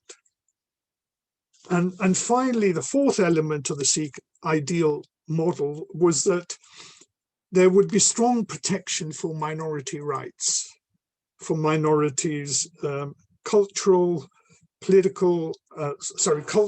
rights and political rights, and that there would be a minorities commission. Something I gather, came officially in India in the early 90s. And within these ideals, a number of scenarios were proposed, including redrawing of Punjab's boundaries.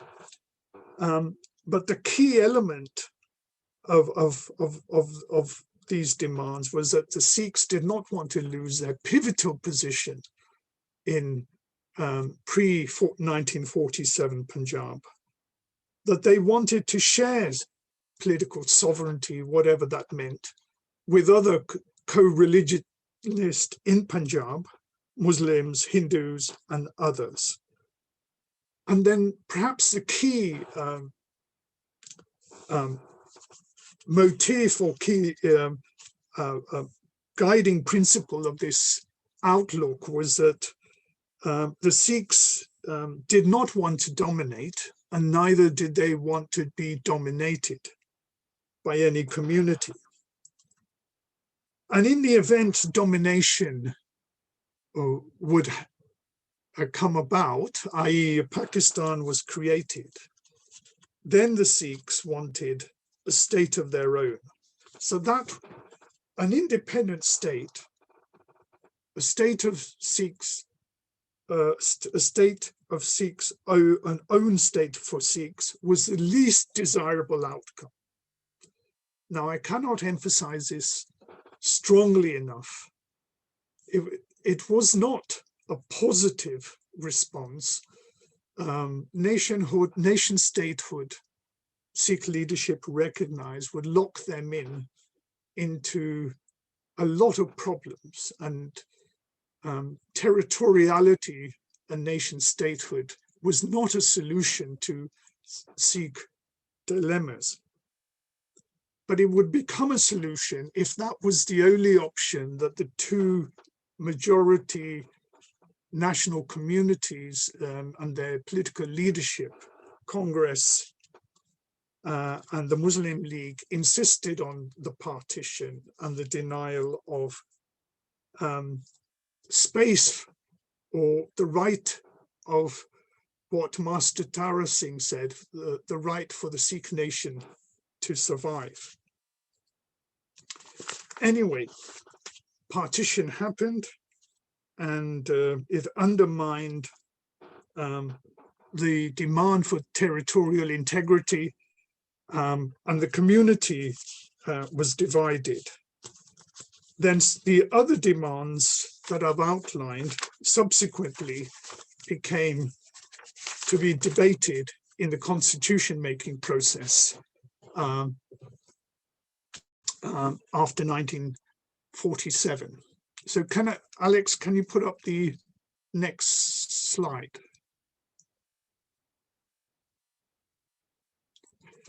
Okay, Now, in this slide, what I want to do is to focus on the constitution-making process itself in the Constituent Assembly.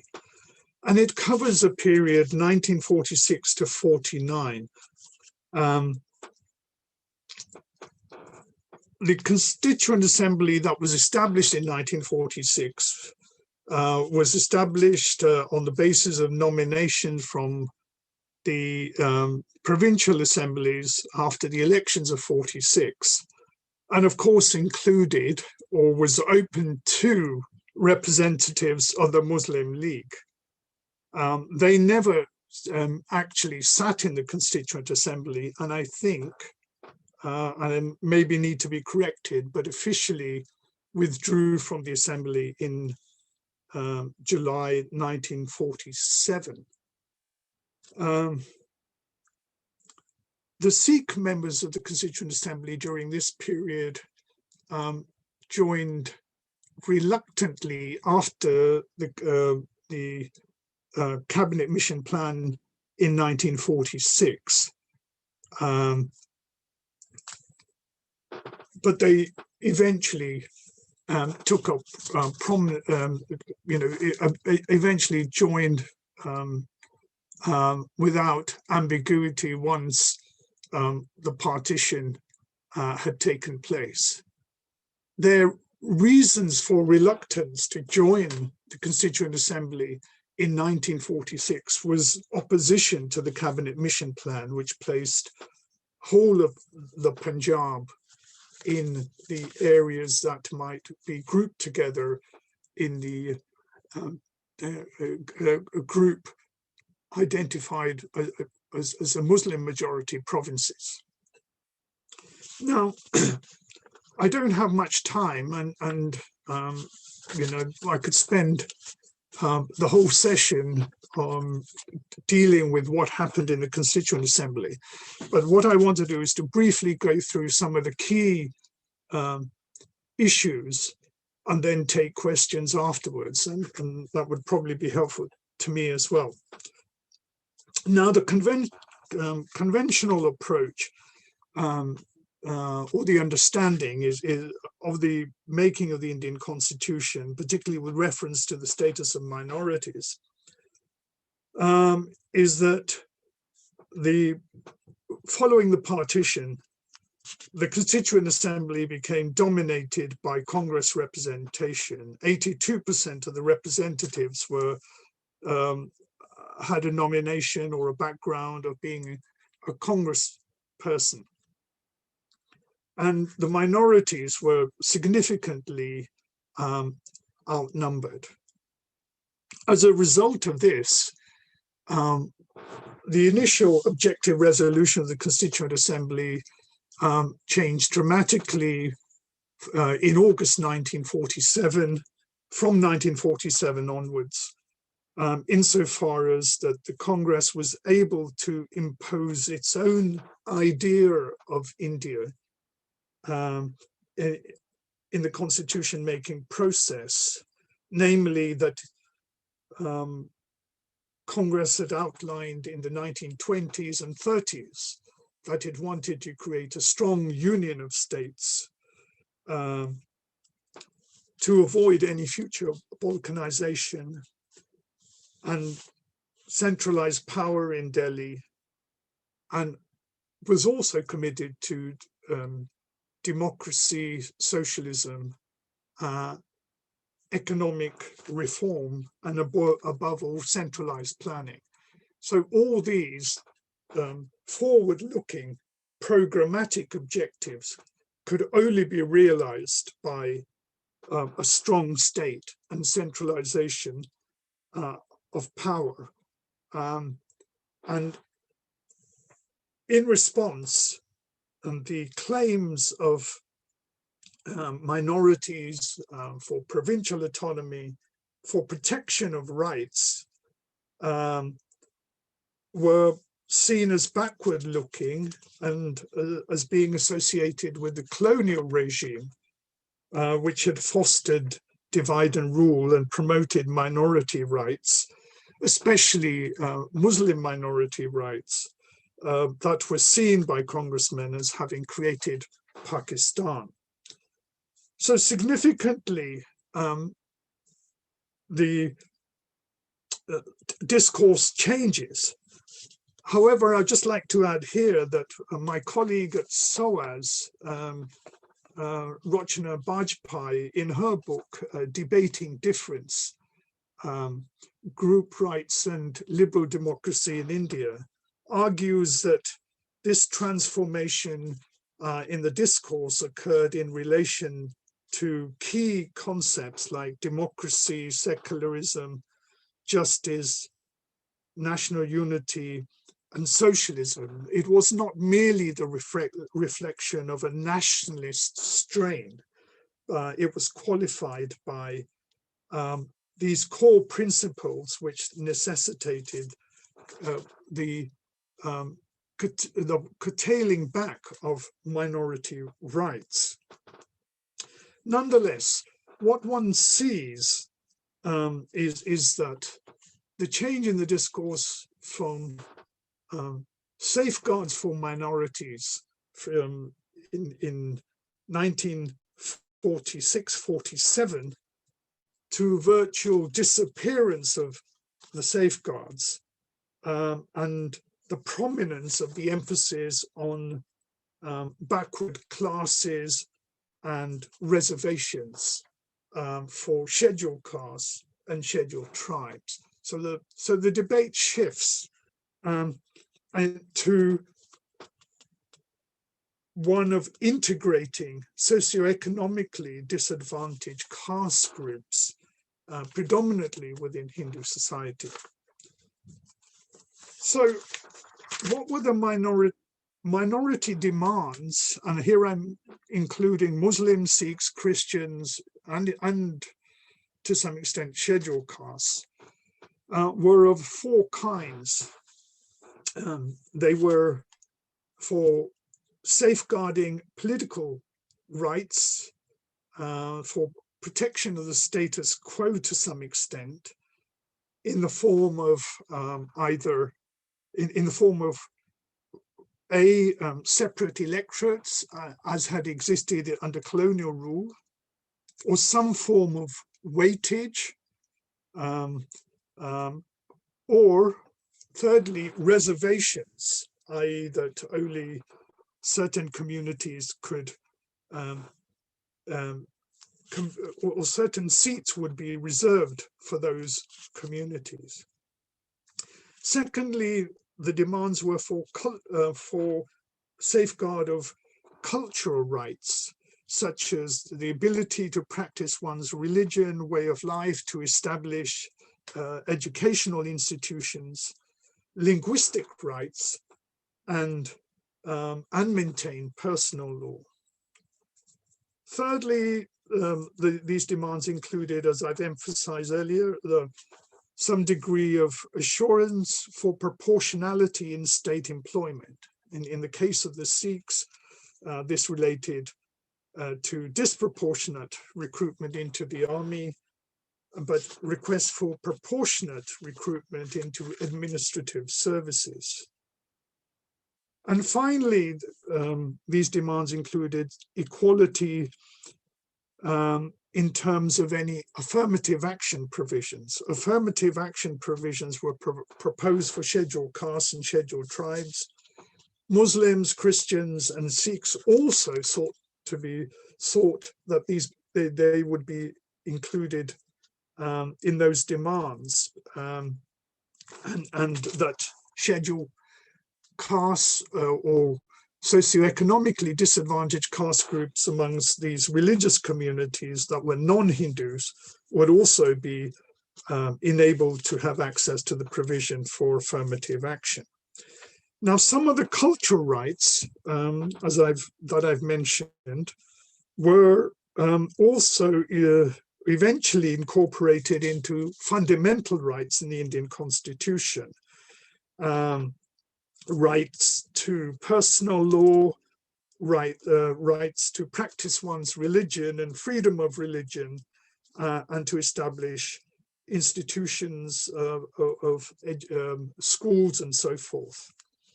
However, interestingly, the right to freedom of education, and indeed Article 25, has an explanatory clause which includes Sikhs, Jains, and Buddhist as being defined as Hindus. We can debate that later on. Ostensibly at the time, that article related to making available or giving opportunity of access to all religious institutions to everyone. But subsequently, the article gave a definitional term, a definitional meaning of what is to be, or who could be defined a Hindu. And then it had, as I will explain, had knock-on consequences for subsequent legislation after the Constitution was created.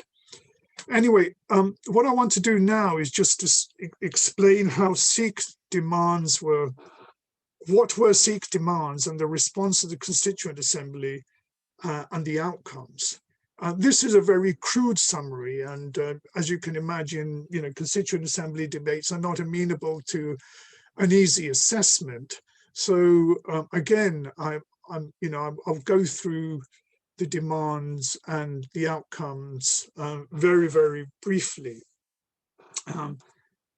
In March, April, the Constituent Assembly established an advisory committee of fundamental rights and minorities on fundamental rights and minorities, and it invited submissions.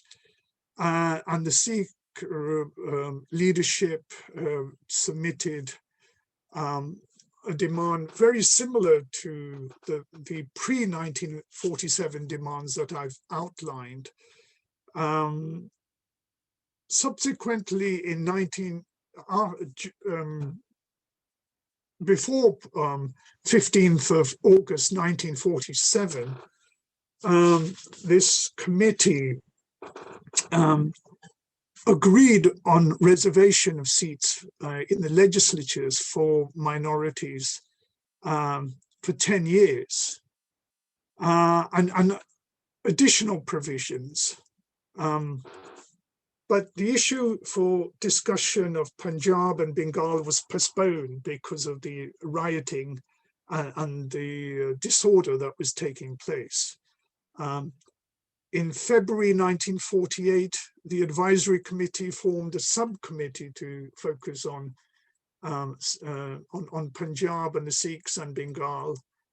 And in response to that committee, the Sikhs submitted a submission calling for 50% of the MLAs in East Punjab to be elected from Sikh electorate only, that the position of the governor and the chief minister of Punjab should alternate between a Hindu and a Sikh, and that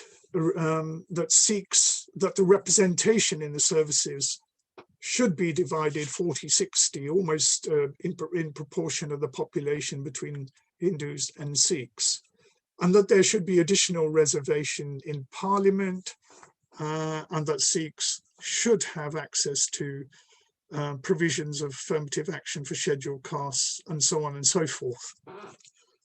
Now, these demands were subsequently rejected by the subcommittee, and they were seen as being retrograde and marking a fundamental departure, not so much as a fundamental departure as a throwback to pre-1947 colonial kind of privileges.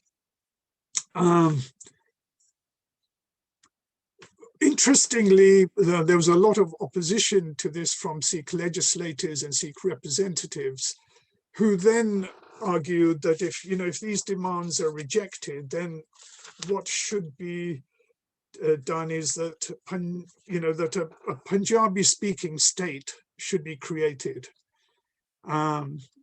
So to cut a long story short, in the end, reservations for minorities, political reservations were removed, and these demands were rejected. And indeed, the only reservations that were kept were for scheduled castes and scheduled tribes. The Sikh political leader, or Hukum Singh, who was in the Constituent Assembly, claimed that there was a serious breach of trust against the community, and that the assurances given were not held up. In fact, in the concluding discussions of the Constituent Assembly, he went on to say, and I quote here, "Step by step, the protections and safeguards for minorities have been whittled down until only two provisions were left: consideration for appointment to public service and inclusion within the scope of the function of the Special Officer for Minorities." In the end, the scope and function of the Special Minister for Minorities was limited only to reservations for scheduled castes and scheduled tribes, and even those were were not extended to religious minorities. In the end, Hukum Singh reflected his disenchantment, and I quote here, he said, "The Sikhs feel utterly disappointed and frustrated. They feel they have been discriminated against."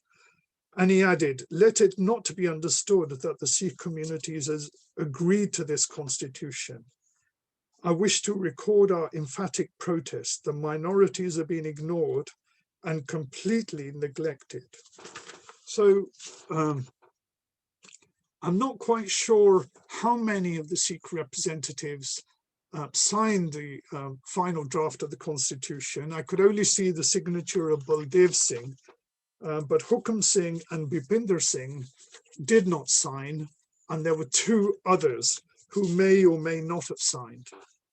But as J.S. Gurharpal says, this did not leave an auspicious start for a new beginning for the Sikh community in independent independent India. Subconscious slip, I think. Okay, some reflections on the Sikh contribution to the Constituent Assembly very quickly, and you can take this PowerPoint off now. Okay. Firstly, I think one needs to do more research and focus on the Sikh representatives in the Constituent Assembly. There were 5, but at times representation kept shifting. They represented the Akali Dal, the Congress, and they represented Baldev's, the central government via Baldev Singh.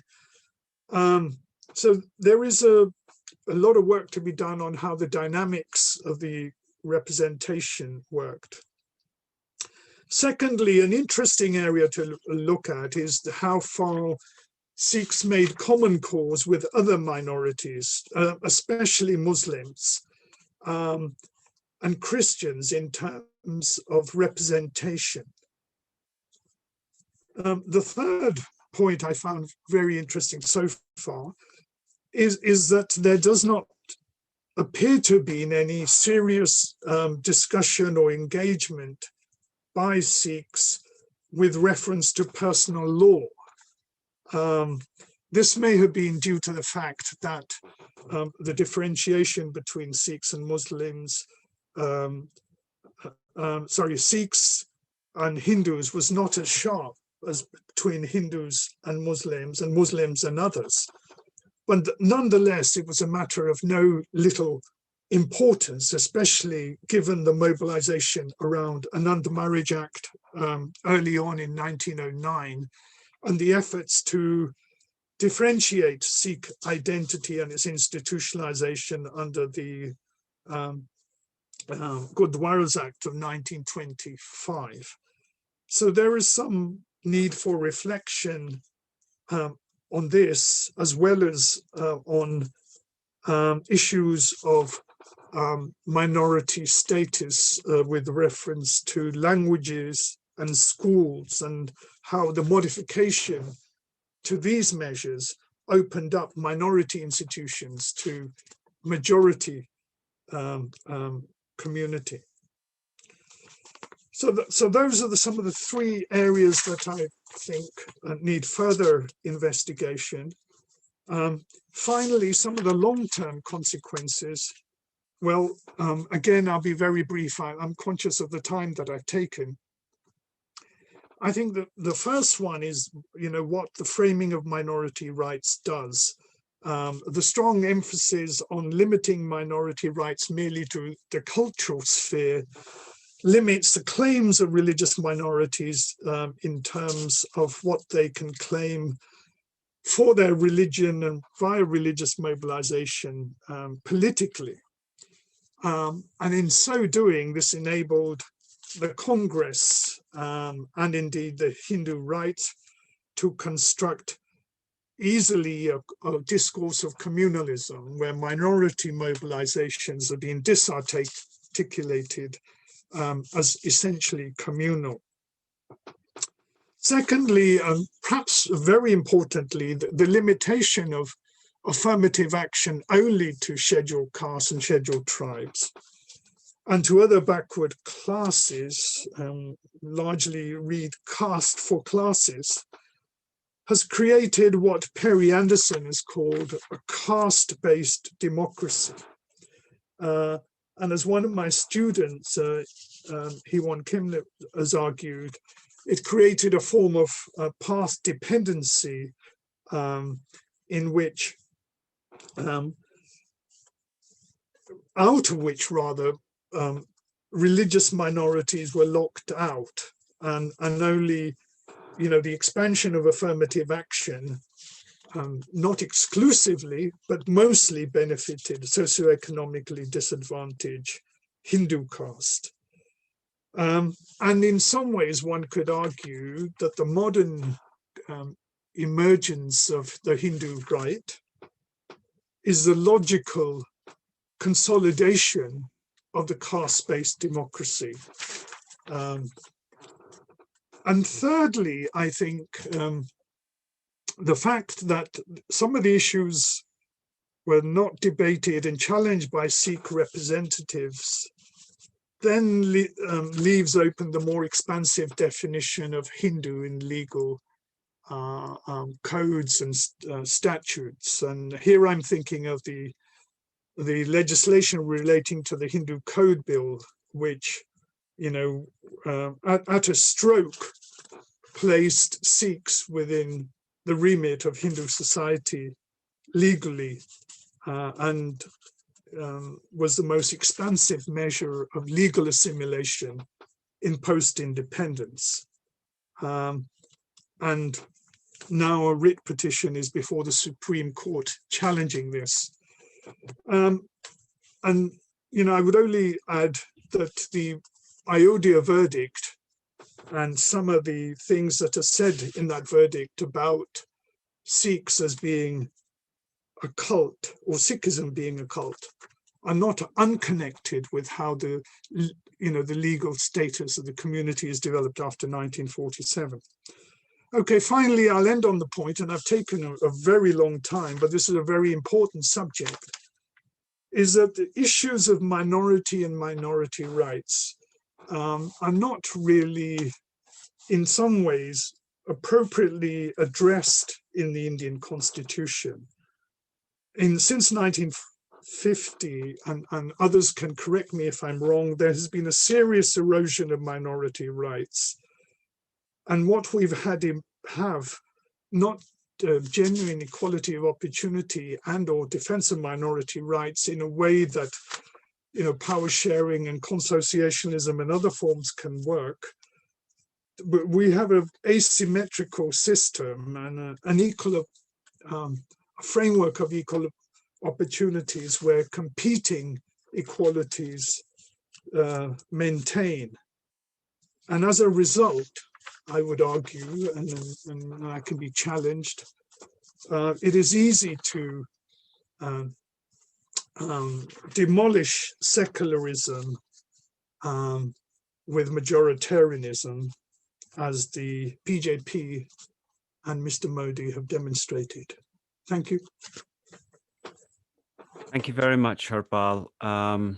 We have a bunch of questions coming in straight away, and I'm going to start, I'm going to run them backwards, if that's okay. So we have questions from Peshora, Lufenik, and then Shyamal and Dahir. So I'm going to read them backwards. First one from Peshora Singh.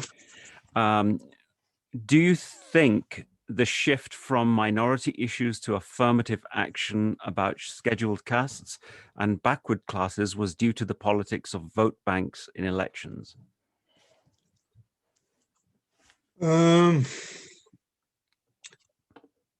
Well, during that's a big question, really. I mean, to answer that satisfactorily, I need a lot of time, but I would just say one has to go back to the Pune Pact, and before that the untouchables, the scheduled castes and not the scheduled tribes, had under colonial regime had a separate, or at least in some form had a recognition of separateness, and they could have become a separate entity. And the creation of the Pune Pact really placed them within the realms of Hindu society, and in doing so, created created a significant political boost. Some have argued, imagine if scheduled castes had not been, if the Pune Pact had not occurred and they had been able to, Ambedkar had been able to secure a separate electorate for the scheduled caste group, and that would have created a significant minority bloc, which would have prevented a majoritarian Congress taking power at the center. So I will just answer that question in those terms. I don't think the question is, the way Peshora has phrased it is relevant to the Constituent Assembly debates, but I think it's been answered in the debates around the Pune Pact and the construction of a broader Hindu society. Okay, thank you for that. Lou's question is about the third of your final 3 points regarding the lack of discussion of Sikh personal law. In the 3 decades leading up to 1950, Sikh intellectuals were drafting the Sikh Rehat Maryada. Could this not be accorded to engagement with personal law? Yeah, I meant to mention the Sikh Maryada. I mean, there was so much here that I've got. I think, there was enough there. If the lawyers had been, if the argument had been not only about political power, if it had not only been about maintaining a political separateness, then it would have moved on to personal law issues. Some of these personal law issues were not sufficiently differentiated from Hindu society and cultural issues, I think was important. For example, with reference to property law and marriage customs, had they been significantly different, then they would have come up. But my own feeling is that I need to do a lot more digging on this. My own feeling is that firstly, the Sikhs were just, their world was turned upside down by partition, and they were badly outmaneuvered by the Muslim League and the Congress. They had enough on their plates in order simply to secure political rights, and that this was probably put on the back burner. But the implications of doing that was that then the constitutional elements of constitution provisions of legal assimilation were very easy to establish. Now, whether they would have been established nonetheless if the Sikhs had put up a resistance, I'm sure they would have been, because there were only 5 Sikhs on the Constituent Assembly, and there was a lot of arm twisting of minority representatives. So, I mean, to answer that question, I think it's still, you know, I'm in the dark about that, and it came up for me. There were many other issues that came up for me, but I've only raised those because of the shortage of time. Okay, thank you for that. A question from Shayamal. In your opinion, how much do you think that a lack of trust about the political intentions of the Sikhs had to play in the Indian state's refusal to concede to minority safeguards? And how much do you think it had to do with Nehru's ideological commitment to secularism?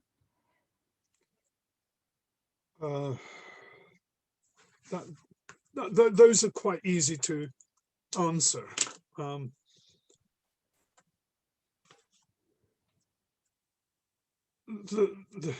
I think Nehru did not trust Master Dara Singh. The only person among the Sikh leadership he seems to have trusted. I mean, he had a hold over Baldev Singh, but the only political leader he genuinely trusted was Pratap Singh Karu. And Karu was one of the only members of this Punjab Legislative Assembly after 1947 who said, you know, who did not sign the letter to the Constituent Assembly regarding Sikh demands. Subsequently, Karu became the Chief Minister of Punjab. Regarding Nehru's secularism and the Sikhs, well, I think Nehru's secularism may be ideological and relevant at the kind of meta-narrative level when dealing with Indian nationalism. When it comes to dealing with the Sikh issue, it's very problematic. You have him saying in 1946, after the Cabinet Mission Plan, when the Congress needs Sikh support in the Constituent Assembly, that he doesn't see any reason for an area being established in North India where Sikhs can have some kind of special status. But then immediately before independence, and I have found this material in the transfer of power records, specifically rejecting the proposal put forward to him by Sikh representatives through Mountbatten's good offices that a Punjabi-speaking area be created where where a Sikh majority prevails. He dismisses it out of hand. And the fact that he dismisses a Punjabi-speaking area out of hand, or the demand for a Punjabi-speaking province until his death, I think says a lot about him. I had a section in my presentation in which I argued, very much in the vein that Ian was suggesting, that the Sikh demands to the Constituent Assembly were basically for genuine power-sharing consociationism in a post-independence East Punjab. in which there was a kind of sub-regionalization, alternation in power between, alternation of governor and chief minister who would be a Sikh or a Hindu, and that there would be a proportionality in employment. Now, no reasonable person in working in comparative political science, familiar with the models of power sharing and in divided societies, can say that these demands were undemocratic. That they subsequently were constructed in a discourse that this is communal, I think suggests much more about the communal narrative at the national and the provincial level in Punjab than about secularism per se. In fact, there's a brilliant quote, if you give me a minute, when reservations were denied to Sikhs, Gurharpal Singh complained that he said that this was a farce of secularism. It wasn't secularism, it was a farce of secularism. Great. Thanks for that. I have a question from Raman. Again, we've heard, and we're not sure if it's true, that Ambedkar had reached out to the Sikh community in order to include them in some of the protections that the scheduled castes received in the constitution, but that the Sikh community rebuffed him because the Sikhs also had a history of discriminating against lower castes, which helped to lock the Sikhs out of the protections that the scheduled castes received. Is this true? I think there's probably a confusion here, and I may well be wrong in what I'm going to say, but certainly this is my take on the subject. In the mid-30s, Ambedkar, at one stage was quite keen on Sikhism, and it's either mid-30s or earlier, and he went to meet Sikh leaders and wanted to convert to Sikhism, and the orthodoxy in a sense poo-pooed that, but that was the kind of great hope and an expectation on the side of Ambedkar for a more expansive egalitarian. Because in a way, what he was saying was quite interesting.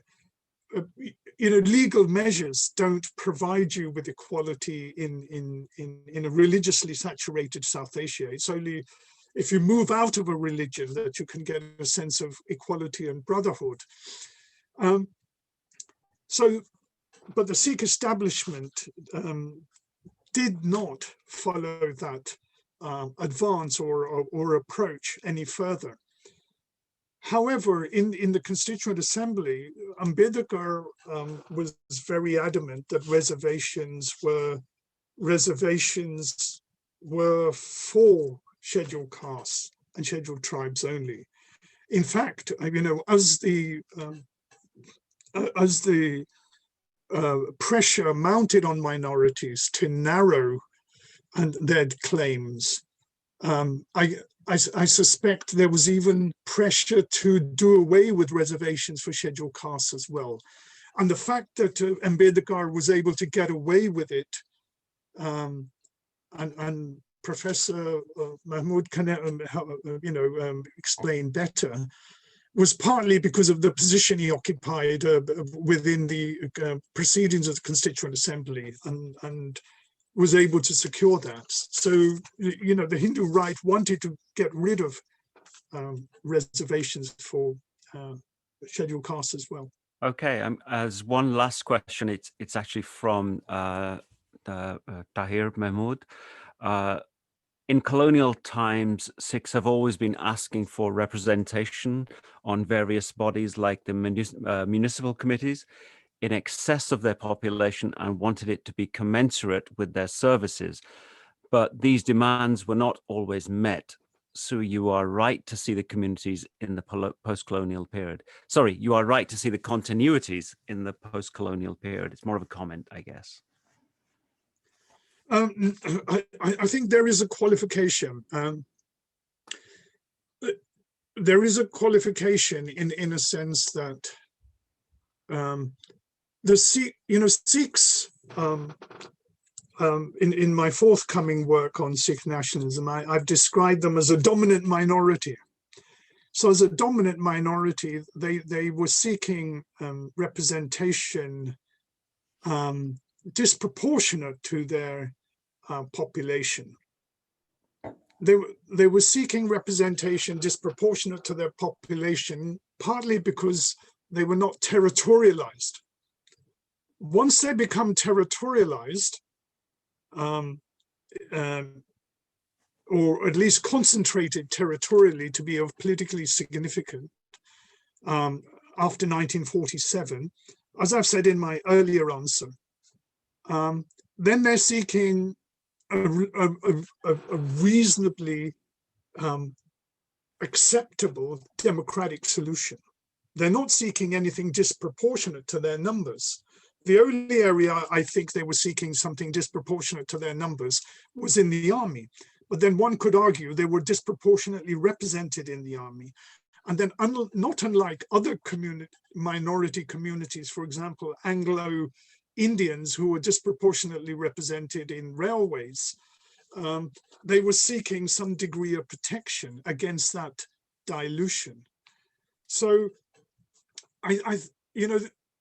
there is a serious point here. The Sikhs are constructed, like Muslims, as a colonial lackeys, for want of a better word, products of the empire, constructed by the empire. But when you look at their demands, they're actually quite democratic. And they call for things like the Minorities Commission, protection of minorities, but also representation according to numbers. In fact, the need for territorialization is imposed upon the Sikhs by the creation of Pakistan and independent India. They did not want, they would have preferred an open and expansive Punjab, united Punjab. And yes, within that, they wanted representation according slightly higher than their actual demographic representation. But that was in response to what they felt was their contribution to the province. And in all the debate about partition and the post-colonial order, and if you look at the constitutions and changes which occurred in post-colonial Africa, Asia, and indeed in Commonwealth countries, one big issue that's not been settled is and compared is the demographic and economic rights, property transfers. In Ireland, for example, the Ulster Protestants, landed classes, were still getting paid benefits by the Republic of Ireland until after 1947.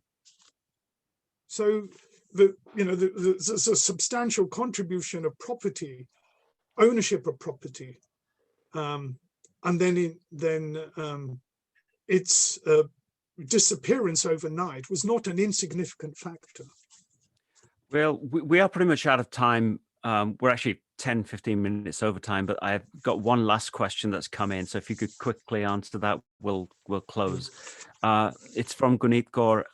Is there a way to get over the way minority and majority are imagined on the basis of religion? Because Sikhs cannot go further with that classification except for continuing to build narratives of self-victimization and in a way dialectically strengthening the majority position against themselves.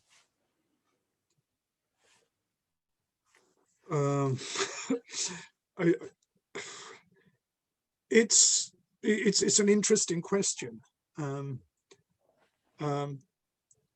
And I would put it back and say, what does a minority have to do to demonstrate to a majority? why it should be accepted. Well, I mean, how loyal do Sikhs have to be to the Republic? And as a famous historian asked, can a Muslim be an Indian? Why does one have to always be at the mercy of a majority? I mean, minorities, you know, whether it's in the USA today, here in England, or in India, are at the receiving end of majority discourses and public policies.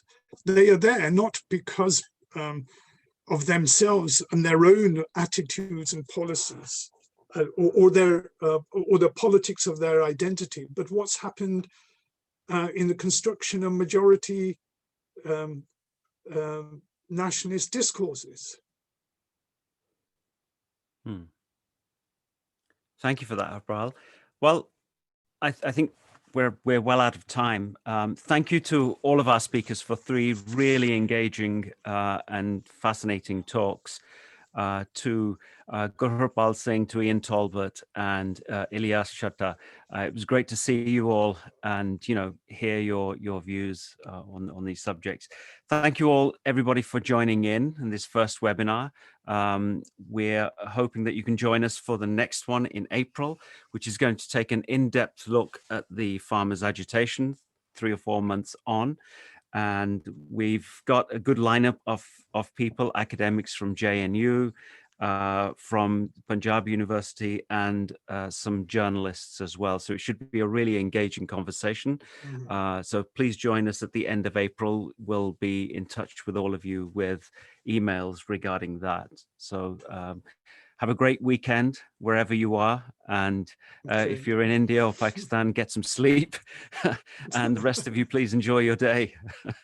Take care. See you soon. Thanks, Arvind. Thanks. Thank you. Bye. Bye. Bye.